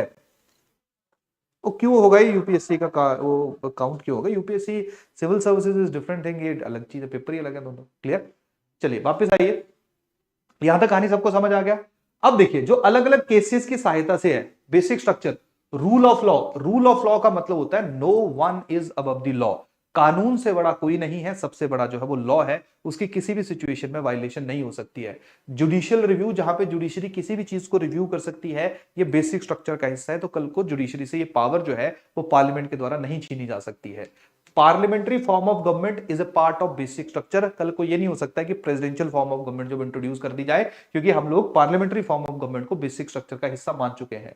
Equality, fundamental rights and DPSC के बीच का balance, fair and free elections, clear, limited power of the parliament to amend the constitution. इसके साथ साथ जो है वो हम लोग सेकुलरिज्म, सोशलिज्म, सॉवरेनिटी, जो हमारे प्रियम्बल के एस्पेक्ट्स हैं, वो सारे के सारे जो है वो बेसिक स्ट्रक्चर के एलिमेंट के अंदर आते हैं। मतलब उनमें कभी भी चेंज नहीं हो सकता है। अगर उनमें कभी चेंज किया जाएगा तो जुडिशरी जब उसको स्ट्रक डाउन कर देगी इस ग्राउंड के ऊपर कि that is the violation of basic structure of Indian constitution. Clear? Done. इसके अलावा सुप्रीम कोर्ट की कुछ पावर होती है। आर्टिकल 32 पढ़ेंगे हम लोग। आर्टिकल 32 में रिट्स इशू की जाती है। आर्टिकल 136 में एसएलपी है, स्पेशल लीव पिटीशन है। आर्टिकल 142 है जहां पे सुप्रीम कोर्ट के डिसीजंस को एनफोर्स करवाना है, ये भी बेसिक स्ट्रक्चर का हिस्सा है। आर्टिकल 147 है जहां पे कोई भी सब्सटेंशियल क्वेश्चन ऑफ लॉ है उससे रिलेटेड एड्रेसल है। क्लियर। आर्टिकल 226 है, हाई कोर्ट की रिट इशुइंग पावर है। 227 है, हाई कोर्ट की जो बाकी कोर्ट है उसके एरिया में उनके ऊपर उसका कंट्रोल है, वो पावर है। ये सारे के सारे जब हम लोगों को बेसिक स्ट्रक्चर का हिस्सा देखने को मिलते हैं, तो आप ऐसा मानिए कि आपसे सारे के सारे फंडामेंटल राइट छीने जा सकते हैं। आर्टिकल 32 वैसे तो मुश्किल होगा बाकियों को भी छीनना भी, लेकिन आर्टिकल 32 जो वो क्योंकि एक्सप्लिसिटली मेंशन है, तो आर्टिकल 32 जो आपके फंडामेंटल राइट जो आपका कॉन्स्टिट्यूशनल रेमेडीज का हिस्सा है उसको नहीं छीना जा सकता, क्योंकि डायरेक्टली जो है ये आपका बेसिक स्ट्रक्चर का हिस्सा है। बेसिक स्ट्रक्चर वो है जिसमें चेंजेस नहीं किए जा सकते हैं, जिसमें चेंजेस नहीं हो सकते हैं। क्लियर। तो आप सब लोग जो है वो इनको एक बार गो थ्रू कर लेना, हैंडआउट्स में थोड़ा और डिटेल में भी आप लोगों को दिया गया होगा, तो आप लोग जो है वो एक बार इसको पढ़िए। ठीक है।